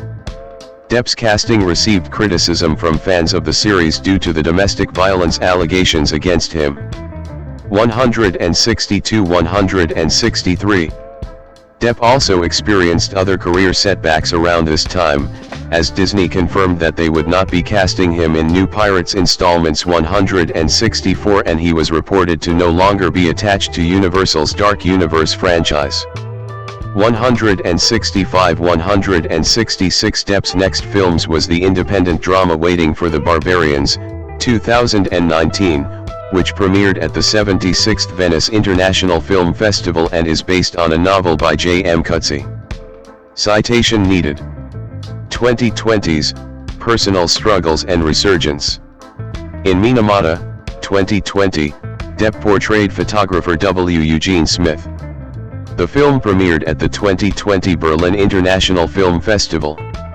167. In November 2020, Depp resigned from his role as Grindelwald in the Fantastic Beasts franchise at the request of its production company, Warner Brothers, after he lost his UK libel case against The Sun, which had accused him of being a domestic abuser. 168, 169, 170. He was replaced by Mads Mikkelsen. 171. In March 2021, City of Lies, which was originally scheduled for 2018, was released in theaters and streaming services. 172, 173. The same month, an online petition to bring Depp back to the Pirates franchise, begun 4 months earlier, reached its goal of 500,000 signatures. 174. His Pirates co-star Kevin McNally also expressed support for Depp returning to the role. 175. In July 2021, Andrew Lovitas, the director of Minamata, 2020, accused MGM of trying to bury the film due to Depp's involvement. 176, 177, 178. With Depp claiming he is being boycotted by the Hollywood industry and calling his changed reputation an absurdity of media mathematics. 179 Minamata was released in the UK and Ireland in August 2021, 180 and in North America in December 2021. 181 The film received positive reviews, 182 with multiple publications praising Depp's performance as his best in years. 183, 184, 185, 186, 187 Depp also continues as the face of Dior's men's fragrance, Savage. 188, 189. Depp received multiple honorary awards at numerous European film festivals, including at the Cannes Reimagined Festival in Poland, 190 the Karlovy Vary International Film Festival in the Czech Republic, 191 and the San Sebastián International Film Festival in Spain, 192 where Depp was awarded the Donostia Award. 193 These awards were controversial, with various domestic violence charities criticizing the festivals. 194, 195 The organizers of the ceremonies released statements defending their decision to award Depp. 196, 197, 198 with the San Sebastian Film Festival stating that he has not been charged by any authority in any jurisdiction, nor convicted of any form of violence against women. 199. In September 2021, Depp described himself as a victim of cancel culture. 200 The same month, he launched In Point 2, a London-based sister company to his production company, Infinitum Nihil, and announced that In Point 2 and the Spanish production company A Contracorriente Films were starting a new development fund for TV and film projects. 201. Depp at the 2023 Cannes Film Festival. On February 15, 2022, Depp received the Serbian Gold Medal of Merit from President Aleksandar Vučić for outstanding merits in public and cultural activities, especially in the field of film art and the promotion of the Republic of Serbia in the world. 202, 203 Minamata and animated series Puffins were shot in the country. 204. On May 29, 2022, Depp, who was still awaiting a verdict in his highly publicized defamation trial against ex-wife Amber Heard, made a surprise appearance at a Jeff Beck gig in Sheffield, playing guitar alongside Beck to 3 classic songs from John Lennon, Marvin Gaye, and Jimi Hendrix. Depp joined Beck on his last concert tour in the UK and Europe during June and July and in the United States in October and November, to promote their album 18. 205, 206, 207 In August 2022, he made a cameo appearance at the 2022 MTV Video Music Awards. 208.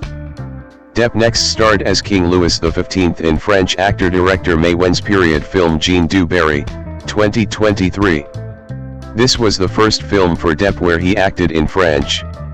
209 The film premiered at the 2023 Cannes Film Festival as the opening film, where it was greeted with a 7-minute standing ovation and received a mixed reception from film critics. 210, 211, 212, 213 Many critics deemed it Depp's comeback role, something he did not agree with. 214. Modi, 3 Days on the Wing of Madness, 2024, was Depp's first directorial effort in over 25 years. The film is about 72 hours in the life of Italian artist Amedeo Modigliani, and Depp co-produced it through his European company In Point 2 Film, alongside Al Pacino. 215 It stars Riccardo Scamarcio, Stephen Graham, Al Pacino, and Antonia Desplat, and it is based on a play by Dennis McIntyre. 215 Principal photography commenced in September 2023 in Budapest, Hungary, and was completed in Los Angeles and Turin in early 2024. 216, 217, 218 The film premiered at the 72nd San Sebastián International Film Festival on September 24, 2024, where it was received warmly by the audience with a lengthy standing ovation. 219, 220. In 2025, Depp spoke with Jerry Bruckheimer about a possible return to the Pirates of the Caribbean in the 6th film of the franchise, pending script development. 221. Other ventures. In 2004, Depp founded film production company Infinitum Nihil to develop projects where he will serve as actor or producer. 90. He serves as its CEO, while his sister, Christy Dombrowski, serves as president. 222. The company's first two film releases were The Rum Diary, 2011, and Hugo, 2011. 223. A European sister company to Infinitum Nihil, entitled In Point 2, was launched in September 2021. In a press release, Depp stated, "From the student to the maestro, from the aspiring artists to the yet-knowns, to the well-established great masters across all forms of modern media, In Point 2 will build a space where artists can be artists, where they will be free to create those unexpected moments, those happy accidents that contain the propensity to constitute great art and so bring their unique vision to life." 224. Depp co-owned the nightclub The Viper Room in Los Angeles from 1993 to 2003. 225. And he was also part owner of the restaurant Bar Man Ray in Paris for a short period of time.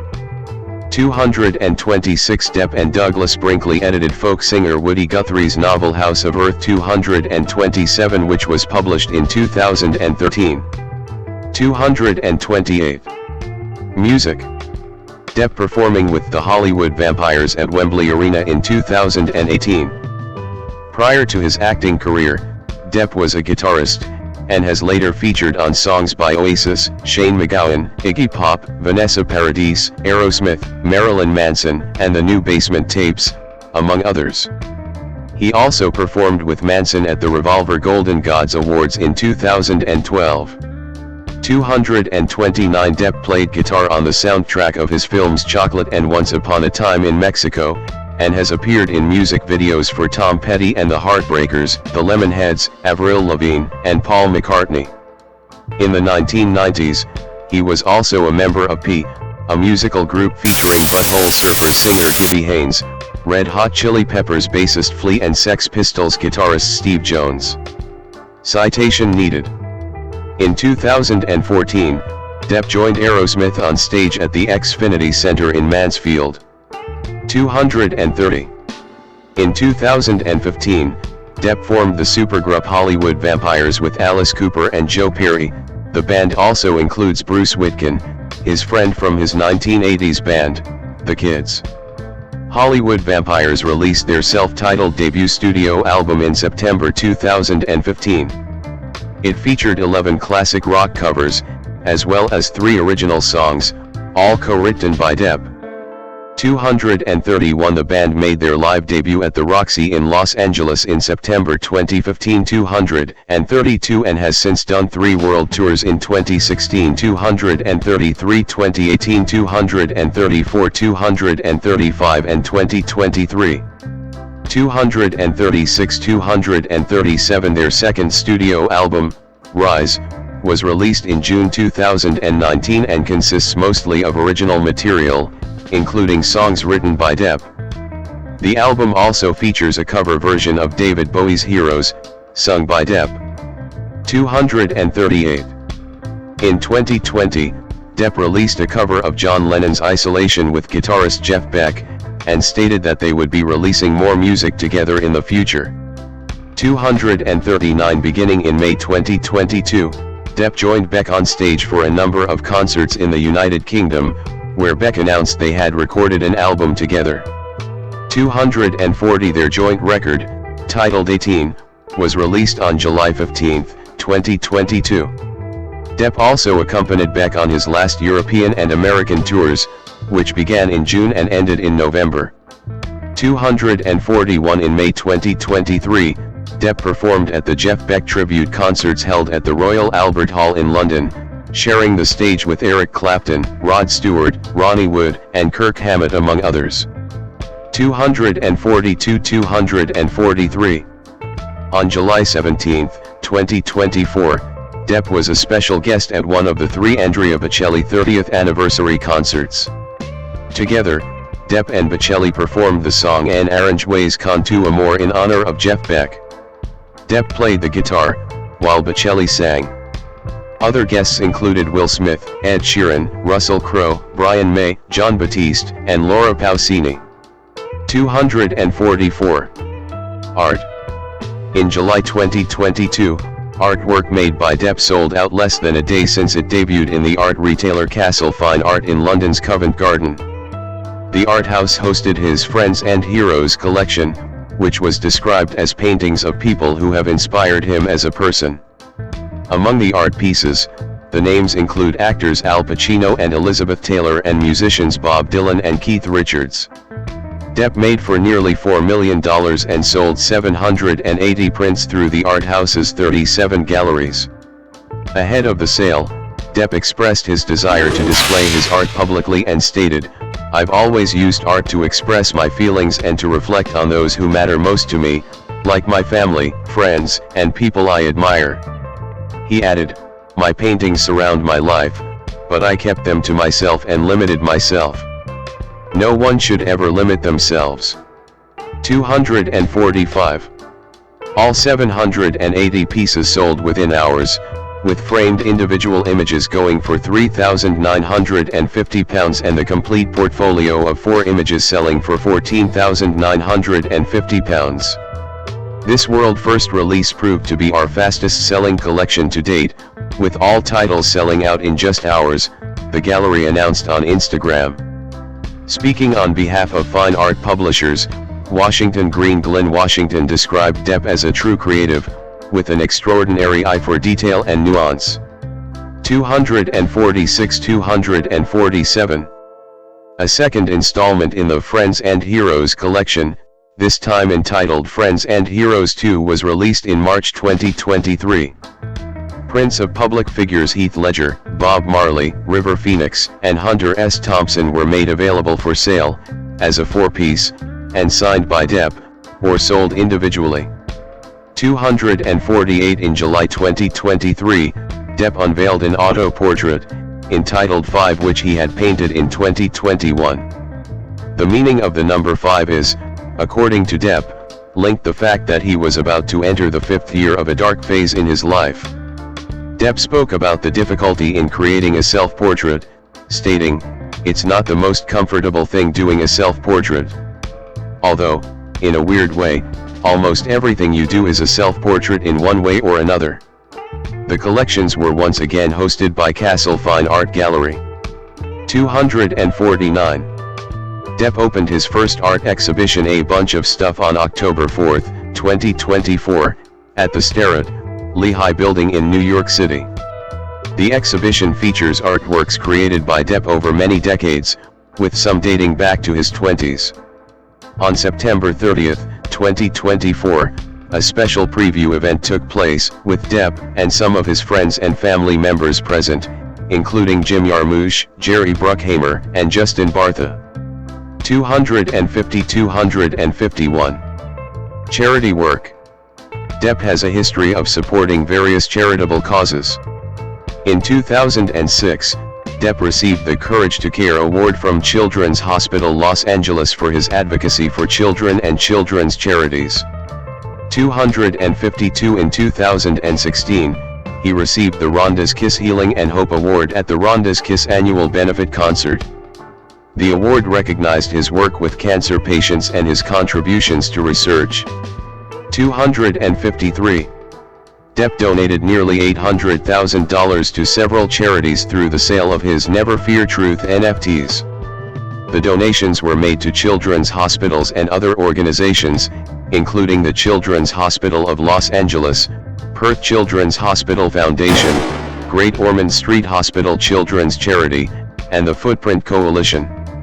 254. He also donated the $1 million settlement he received from Amber Heard to 5 charities: Make a Film Foundation, The Painted Turtle, Teshiero Society, Red Feather, and Amazonia Fund Alliance.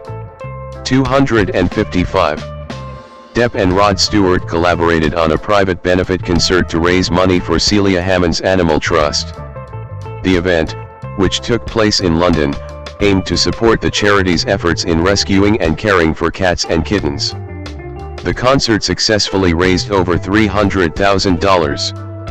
256-257 Depp donated an original, signed piece of artwork to the Bright Foundation, a UK-based children's arts education charity, for auction.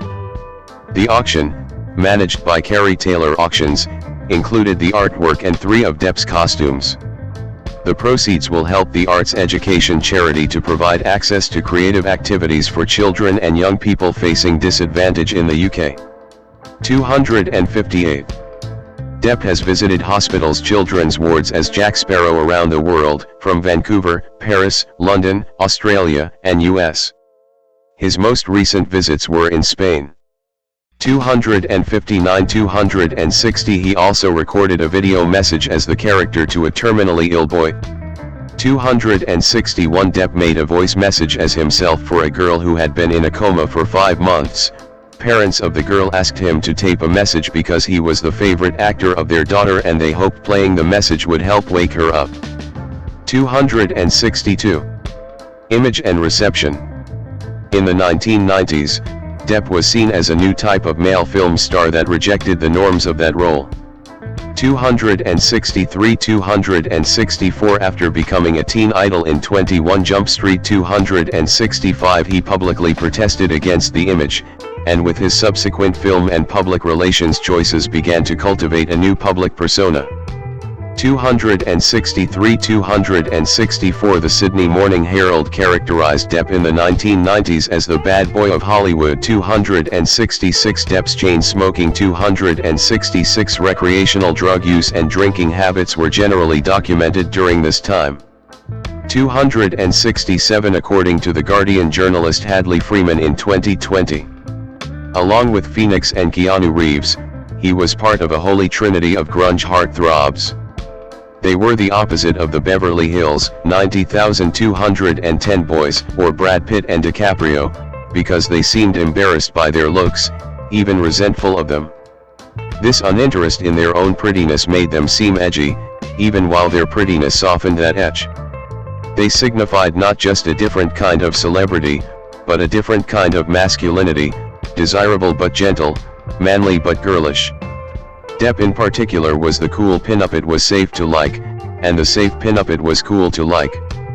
We fans understood that there was more to Depp, Phoenix, and Reeves than handsomeness. They were artistic, they had bands, and they thought really big thoughts, which they would ramble on about confusingly in interviews. If we dated them, we understood that our role would be to understand their souls. 263. Similarly, film scholar Anne Everett has described Depp's 1990s films and public persona as anti-macho and gender-bending, going against the conventions of a Hollywood leading man.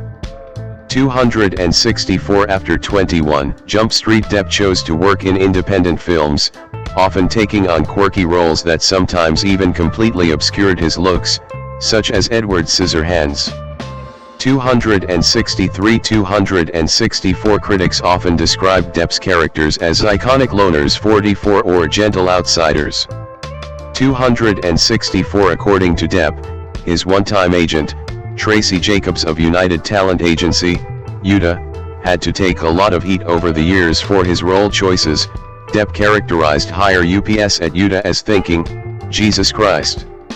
When does he do a movie where he kisses the girl? When does he get to pull a gun out and shoot somebody? When does he get to be a man for a change? When is he finally going to do a blockbuster?" 268. According to Everett, his rule-breaking roles matched with the much-publicized rebelliousness, unconventionality, and volatility ascribed to Depp's own personal life throughout the decade. From reports of his repeated confrontations with the police, trashing of a hotel room, chain smoking, drinking, and drug use, to his multiple engagements to such glamorous women as supermodel Kate Moss and Hollywood starlet Winona Ryder and others, we clearly see a perfect fit between his nonconformist star image and his repertoire of outsider characters. 264 Indian actor Dino Moria hailed Depp as a creative muse, crediting the iconic actor's fearless character portrayals as a guiding influence on his own artistic journey. 269-270 He also stated that Depp's fearless commitment to complex characters encouraged him to explore bolder, more challenging roles in his own career. 272. Depp with producer Jerry Bruckheimer, center, and actor Tom Cruise, right, in 2013. After a decade of appearing mainly in independent films with varying commercial success, Depp became one of the biggest box office draws in the 2000s with his role as Captain Jack Sparrow in Walt Disney Studios' Pirates of the Caribbean franchise. 273. The 5 films in the series have earned $4.5 billion as of 2021. In addition to the Pirates franchise, Depp also made 4 further films with Tim Burton that were major successes, with 1, Alice in Wonderland, 2010, becoming the biggest commercial hit of Depp's career and one of the highest-grossing films in history, as of 2021. 274. In 2012, Depp was one of the world's biggest film stars, 119, and was listed by the Guinness World Records as the world's highest-paid actor, with earnings of $75 million in a year. 120. According to film scholar Murray Pomerantz, Depp's collaboration with Disney can be seen to purport and herald a new era for Johnny Depp, one in which he is, finally, as though long promised and long expected, the proud proprietor of a much accepted career, not only a star but a middle-class hero. 273. In 2003, the same year as the first film in the Pirates series was released, Depp was named World's Sexiest Man by People. He would receive the title again in 2009. 273. During the decade and into the 2010s, Depp was one of the biggest and most popular film stars in the world, 119, and was named by public vote as favorite male movie star at the People's Choice Awards every year for 2005 through 2012. In 2012, Depp became the highest-paid actor in the American film industry, earning as high as $75 million per film, 120, and as of 2020, is the 10th highest-grossing actor worldwide, with his films having grossed over $3.7 billion at the United States box office and over $10 billion worldwide. 275. Although a mainstream favorite with the audiences, critics' views on Depp changed in the 2000s, becoming more negative as he was seen to conform more to the Hollywood ideal.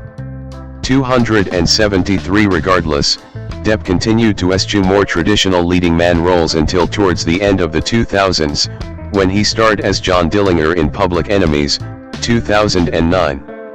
273. In the 2010s, Depp's films were less successful, with many big-budget studio films such as Dark Shadows, 2012, The Lone Ranger, 2013, and Alice Through the Looking Glass, 2016, underperforming at the box office. 125, 123, 128, 129. Depp also received negative publicity due to allegations of domestic violence, substance abuse, poor on-set behavior and the loss of his $650 million fortune. 276, 277, 278, 279, 263. After losing a highly publicized libel trial against the publishers of The Sun, Depp was asked to resign from Warner Bros.' Fantastic Beasts franchise. 168. Many publications alleged that Depp would struggle to find further work in major studio productions in the future. 280, 263, 281. Personal life. Depp owns a property in West Hollywood and currently lives in London. By February 2023, he had not yet bought a property there, instead choosing to either stay at hotels or at friends' houses. 282. Relationships. Depp married Lori Ann Allison on December 24, 1983, in Miami-Dade County, Florida. 283, 284. She was the sister of his rock band's bassist. 285. The couple moved to Los Angeles County, California to pursue careers in music. Depp found some success with his group The Kids, opening for the Ramones and Iggy Pop, but Alison's career as a record producer was halted after she became deaf in one ear, prompting her to pursue a career as a makeup artist for film and television. 285 Through her connections, Alison was able to introduce Depp to Nicolas Cage. Cage was impressed by Depp and arranged for him to audition for A Nightmare on Elm Street, which became his first film credit. 286 After 2 years of marriage, their divorce finalized on March 7, 1986. 287 Depp and Alison remained friendly over the years, with her still using Depp as her professional surname and voicing sympathy for him during his defamation trial against his second wife Amber Heard. 288.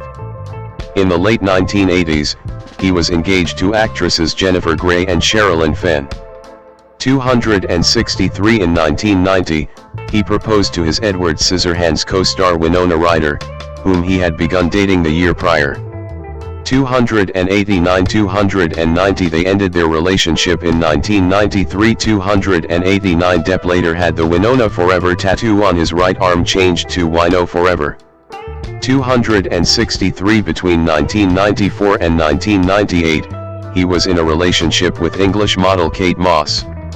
291 Following his breakup with Moss, Depp began a relationship with French actress and singer Vanessa Paradis, whom he met while filming The Ninth Gate in France in 1998.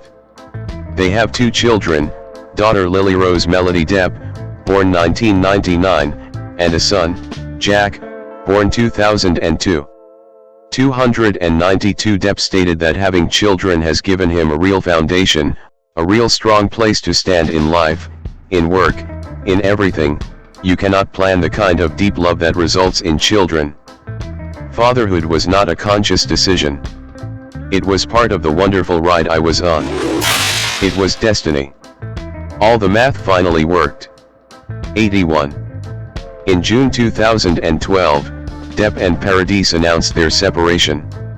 293. Following the end of his relationship with Vanessa Paradis, Depp began dating actress Amber Heard, with whom he had co-starred in The Rum Diary, 2011. 294 Depp and Heard were married in a civil ceremony on February 3, 2015. 295 296 297 Heard filed for divorce on May 23, 2016, and obtained a temporary restraining order against Depp, alleging in her court declaration that he had been verbally and physically abusive throughout their relationship, usually while under the influence of drugs or alcohol. 298 299 300 279 Depp denied these claims and alleged that she was attempting to secure a premature financial resolution. 301 298 302 A settlement was reached in August 2016. 303 and the divorce was finalized in January 2017. 304 Heard dismissed the restraining order, and they issued a joint statement saying that their relationship was intensely passionate and at times volatile, but always bound by love. Neither party has made false accusations for financial gain. There was never any intent of physical or emotional harm.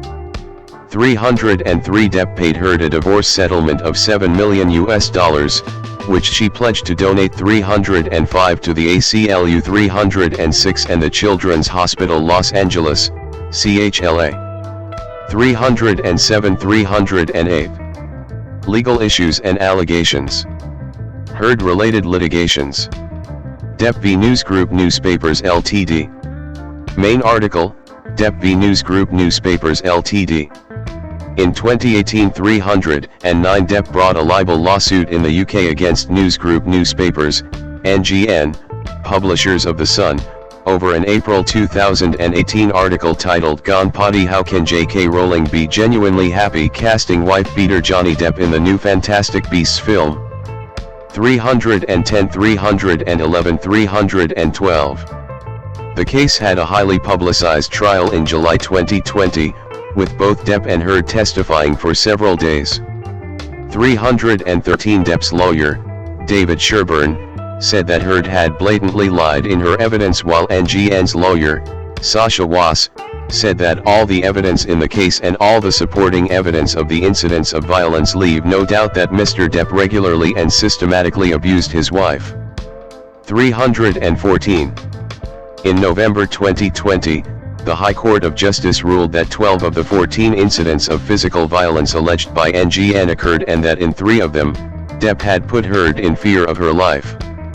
311-312 The court rejected Depp's claim of a hoax as well as his characterization of Heard as a gold digger. 315 On the other hand, the court found that the characterization of Depp as a wife-beater by the son was substantially true. 311-312 Following the verdict, Depp resigned from the Fantastic Beasts franchise after being asked to do so by its production company, Warner Brothers. 170. Depp appealed the verdict, with his lawyers accusing Heard of not following through on a pledge to donate her divorce settlement to charity, contrary to her testimony. Depp's lawyers also asserted that Heard's donation testimony had significantly influenced the judge's view of Heard. 316 In response, Heard's legal team stated that she had not yet finished paying her pledged donation due to the financial burden of the lawsuits against her by Depp and that Depp was using this to divert attention from the UK court's findings relating to allegations of Mr. Depp committing domestic abuse and violence. 316-317 Depp's appeal to overturn the verdict was rejected by the England and Wales Court of Appeal in March 2021. 318 with the court concluding 319-320. We do not accept that there is any ground for believing that the judge may have been influenced by any such general perception as Depp's lawyer relies on. In the first place, he does not refer to Heard's charitable donation at all in the context of his central findings. On the contrary, he only mentions it in a very particular context, and after he had already reached his conclusions in relation to the 14 incidents. It is clear from a reading of the judgment as a whole that the judge based his conclusions on each of the incidents on his extremely detailed review of the evidence specific to each incident. In an approach of that kind there was little need or room for the judge to give weight to any general assessment of Ms. Heard's credibility. We conclude that the appeal has no real prospect of success. Depp v. Heard. Main article, Depp v. Heard. In February 2019, Depp sued Heard for defamation over a December 2018 op-ed for The Washington Post. 321, 322, 323 The lawsuit ultimately resulted in Depp alleging that the op-ed contained 3 defamatory statements. First, its headline, Amber Heard, I spoke up against sexual violence and faced our culture's wrath. That has to change. Second, Heard's writing, then 2 years ago, I became a public figure representing domestic abuse, and I felt the full force of our culture's wrath for women who speak out. And third, Heard's writing, I had the rare vantage point of seeing, in real time, how institutions protect men accused of abuse. 324. Depp alleged that he had been the one who was abused by Heard, that her allegations constituted a hoax against him, and that as a consequence, Disney had declined to cast him in future projects. 321, 323. Heard countersued Depp in August 2020, alleging that he had coordinated a harassment campaign via Twitter and by orchestrating online petitions in an effort to get her fired from Aquaman and L'Oreal. 325, 326 Ultimately, Heard's countersuit went to trial over 3 allegations that Depp had defamed her through statements made by his then lawyer, Adam Waldman, published in the Daily Mail in April 2020. First, Waldman stated that Heard and her friends in the media used fake sexual violence allegations as both sword and shield, publicizing a sexual violence hoax against Depp. Second, Waldman stated that in one incident at a penthouse, Amber and her friends spilled a little wine and roughed the place up, got their stories straight under the direction of a lawyer and publicist, and then placed a second call to 911 as a hoax against Depp. Third, Waldman stated that there had been an abuse hoax by Heard against Depp. 6-7. In October 2020, the judge in the case dismissed Depp's lawyer Adam Waldman after he leaked confidential information covered by a protective order to the media. 280-327 Following the verdict in Depp's lawsuit against The Sun the next month, Heard's lawyers filed to have the defamation suit dismissed, but Judge Penny Ajkarate ruled against it because Heard had not been a party in the UK case. 328 In August 2021, a New York judge ruled that the ACLU must disclose documents related to Heard's charity pledge to the organization. 329-330. The Depp v. Heard trial took place in Fairfax County, Virginia from April 11 to June 1, 2022. During the trial, Heard accused Depp of domestic abuse, stating that Depp plunged into the depths of paranoia and violence after binging on drugs and alcohol during their relationship. On the other hand, Depp accused Heard of several instances of physical and verbal abuse during their relationship. 279 331 303 332. On June 1, 2022, the jury returned a verdict after 13 hours of deliberation. In their verdict, the jury found that all three statements from Heard's op-ed were false, defamed Depp, and were made with actual malice. 333 The jury awarded Depp $10 million in compensatory damages and $5 million in punitive damages. 6-7 Although the punitive damages were reduced to $350,000 due to a limit imposed by a Virginia state law. 334 For Heard's countersuit, the jury found that Waldman's first and third statements to the Daily Mail were not defamatory, but that Waldman's second statement to the Daily Mail was false, defamatory, and made with actual malice. 7 As a result, Heard was awarded $2 million in compensatory damages and 0 in punitive damages from Depp. 6. Depp reacted to the result of the trial by declaring that the jury gave me my life back. I am truly humbled. 335. Depp also stated that he was overwhelmed by the outpouring of love and the colossal support and kindness from around the world.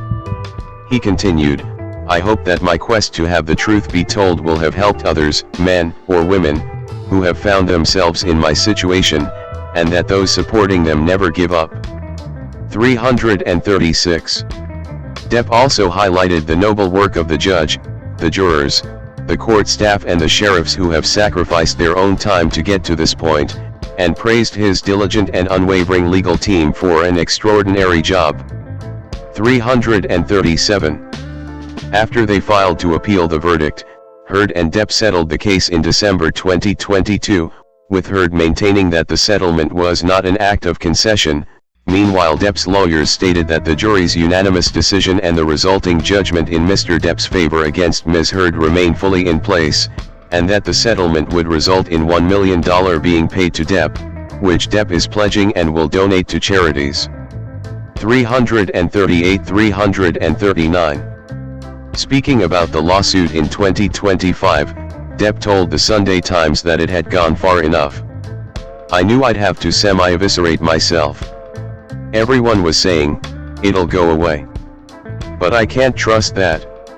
What will go away? The fiction pond around the fucking globe? No, it won't. If I don't try to represent the truth, it will be like I've actually committed the acts I am accused of. And my kids will have to live with it. They're kids. Kids that I've met in hospitals. So the night before the trial in Virginia, I didn't feel nervous. If you don't have to memorize lines, if you're just speaking the truth, roll the dice. 340. Other legal issues and allegations. Depp was arrested in Vancouver in 1989 for assaulting a security guard after the police were called to end a loud party at his hotel room. 341. Depp was also arrested in New York City in 1994 after causing significant damage to his room at the Mark Hotel, where he was staying with Kate Moss, his girlfriend. The charges were dropped against him after he agreed to pay $9,767 in damages. 342. Depp was arrested again in 1999 for brawling with paparazzi, when the photographers tried to take his picture. He allegedly threatened them with a wooden plank when they approached him outside Mirabelle restaurant in central London on an early Sunday morning. 343. In 2012, UC Irvine medical professor Robin Eckert sued Depp and three security firms, Premier Group International, Damien Executive Production Incorporated and Staff Pro Incorporated 344, claiming to have been roughed up by his bodyguards at a concert in Los Angeles in 2011. During the incident, she was allegedly handcuffed and dragged 40 feet across the floor, resulting in injuries including a dislocated elbow. Depp's attorneys contended that Eckert provoked the alleged assault and therefore consented to any assault and battery. 345. Eckert's court papers stated that Depp, despite being his security guard's direct manager, did nothing to stop the attack. 346. Before the case went to trial, Depp settled with Eckert for an undisclosed sum, according to TMZ.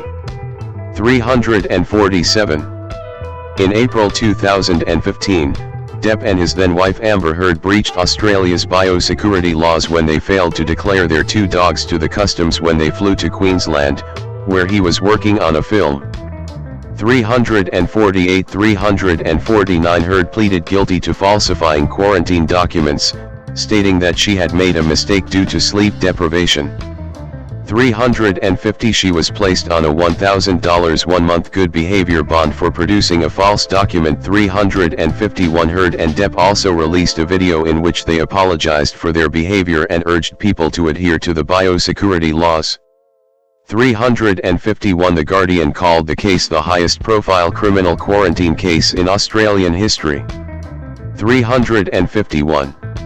In March 2016, Depp cut ties with his management company, the Management Group, TMG, and sued them in January 2017 for alleged embezzlement and for allegedly improperly managing his money and leaving him over $40 million in debt.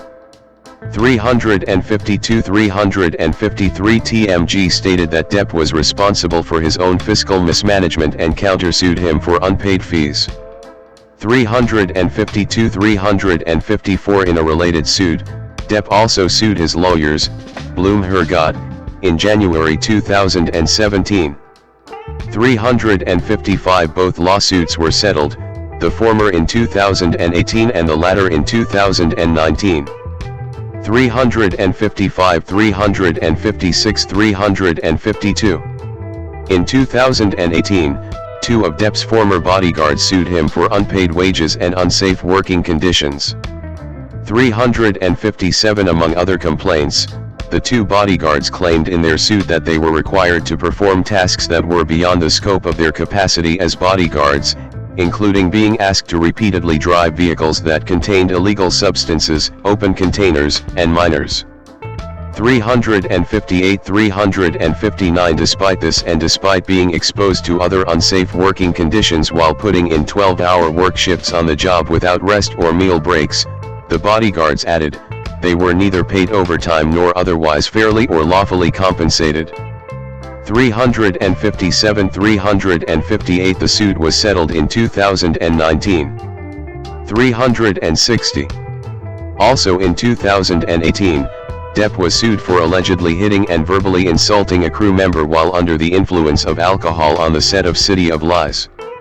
361. A lawyer for Depp told the media that Depp never touched the crew member, as over a dozen witnesses present will attest. Meanwhile, Depp's legal team entered a court filing that did not admit that Depp hit the crew member, but stated that the crew member provoked the incident with unlawful and wrongful conduct, causing Depp and film director Brad Furman to fear for their safety.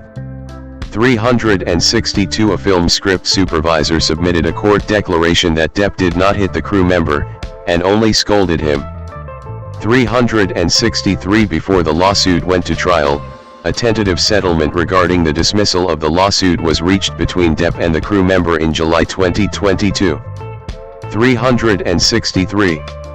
In August 2022, Depp and Jeff Beck were accused of stealing an incarcerated African-American man's poem by incorporating its verses into the lyrics to their song Sad Motherfuckin' Parade in their 2022 collaborative album, 18. Bruce Jackson, The folklorist who made the accusation, requested that Depp and Beck give due credit to Slim Wilson, the actual originator of the lyrics, for the song. He also requested that if any profits are made from the album, the two should donate them to an organization that aids African Americans. 364 In response, Depp and Beck sued Jackson, claiming that Sad Motherfuckin' Parade is an original work of authorship and creativity and that Jackson's accusation amounts to a cash grab. Jackson responded by noting that he had never made any formal financial demands and, while maintaining that Depp and Beck never wrote the lyrics to that song, said that them suing the person who caught them stealing the lyrics is akin to a burglar suing a homeowner because he cut his hand on the kitchen window he broke getting in. 365 This lawsuit is still ongoing. When? Alcohol and drug use. Depp has struggled with substance abuse for much of his life.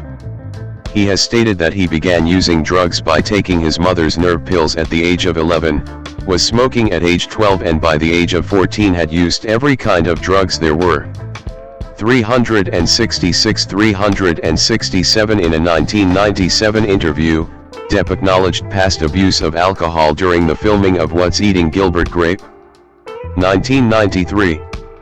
366 In a 2008 interview, Depp stated that he had poisoned himself with alcohol for years.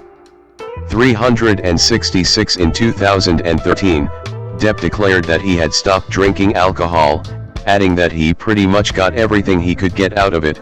Depp also said, "I investigated wine and spirits thoroughly, and they certainly investigated me as well, and we found out that we got along beautifully, but maybe too well." 368. Regarding his breakup with longtime partner Vanessa Paradis, Depp said that he definitely wasn't going to rely on the drink to ease things or cushion the blow or cushion the situation, because that could have been fatal. 300